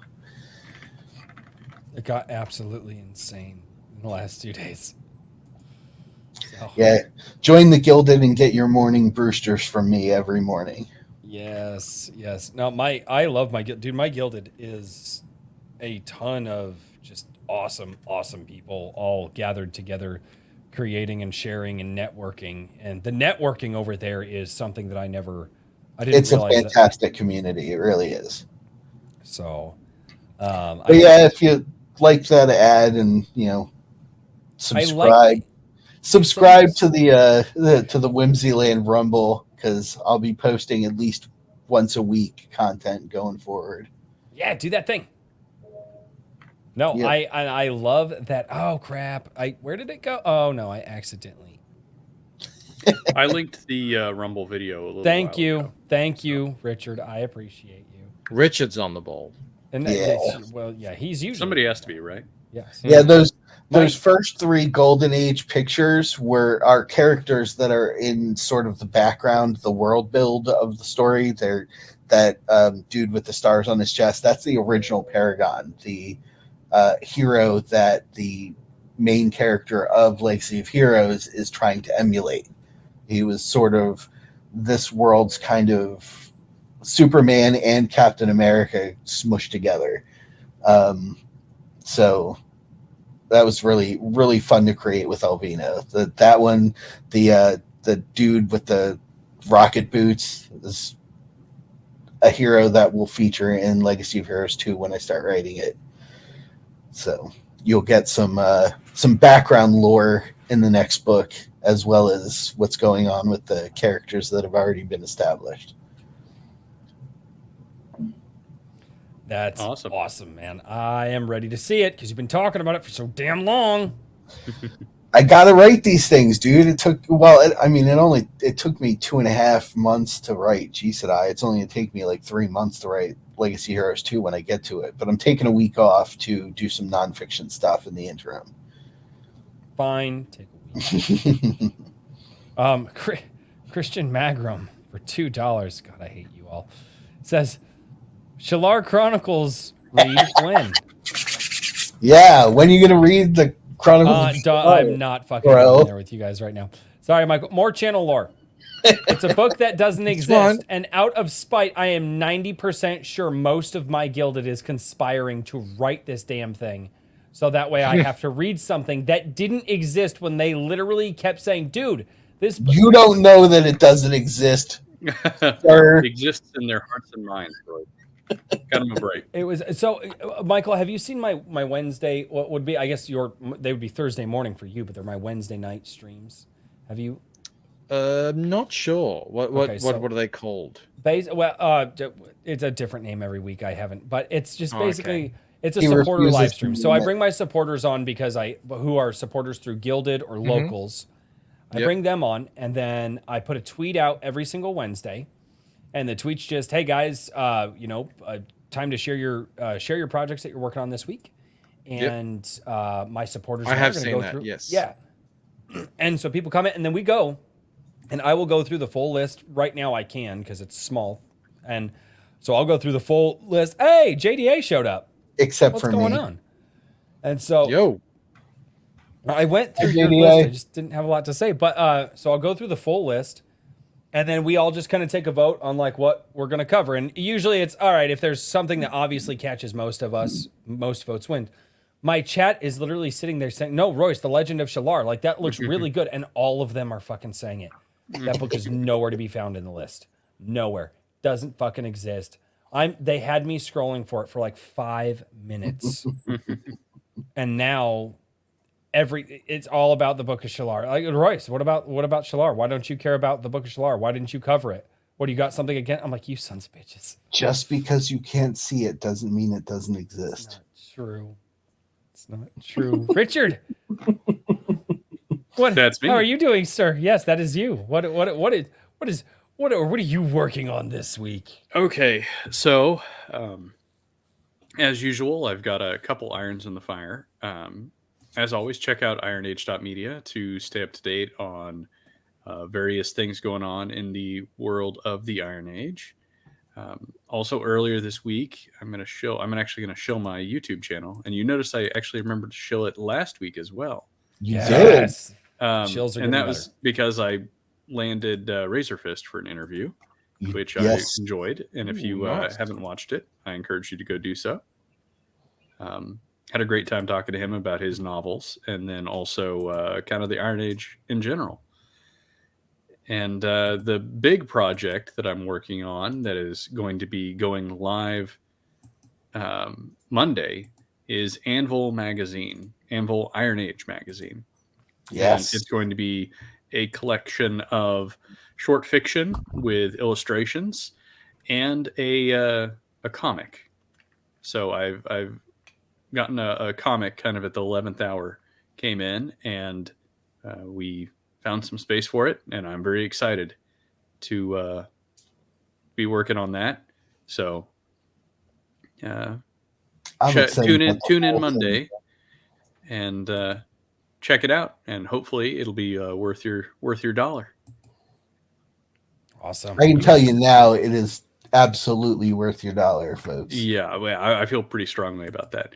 You can As also the swing dude by. who's read everything, it's fantastic. Well, I love all the short stories in there, and yeah, I'm very pleased with how everything is turning out, and it's been a learning experience, but we are like moving fast. You know what I mean? So it's moving and grooving. It's gonna be a good time. That's awesome. Incredible contributors, incredible workers, incredible editor as well, and designer. Thank you. All right. Oh. Your turn. Yep. All right. Let's do it this way. Ladies and gentlemen, it has been an absolutely fantastic night. Yeah, that's how we do this. Yeah. Don't forget to tune in tomorrow night at 7 p.m. Central. We are going to continue the fantastic Star Shatter tabletop over here where I play an Irish space captain leading my crew through some adventures. Then also, never forget, if you guys comment in the comments on this video, once the VOD is up, I will make sure to go and read it on my Sunday coffee. That is at 11 a.m. Central every single Sunday, because if you guys dedicate time to me, I dedicate it right back to you. Ladies and gentlemen, thank you so much, and we will see you all next time. Here we go. Excellent outro. Herman, do the thing. That's how you gotta do it. That's how you gotta do it. Just like that. Just like that. Fun times. Night, guys. John, you were barely here. Herman needs to do the thing. I know. Well, because if Herman doesn't do the thing, it's not worth it. Right. Night, 10 Cage. Bye, everybody. Bye, everybody. Good night. See ya. Joseph, Yeah. heck, why did I call him Josh for so long? I don't know. My brain just doesn't. I don't know. My brain Clearly just doesn't not brain. Josh. There's something a little unique about it. And that's why we tune in. I'm glad I tuned into that game stream so I could call you out on it. Oh, dude, that was bad. I'm not gonna tell you about the hedge. Now you're taking the Loreforge's Rift, Kikomon? Really? There it is, dude, Mike. Finally. Oh, ladies and gentlemen, thank you all so much for checking out Iron Age Nights. And we will see you all next time. Cheers, everybody. Good night, everybody. Good night.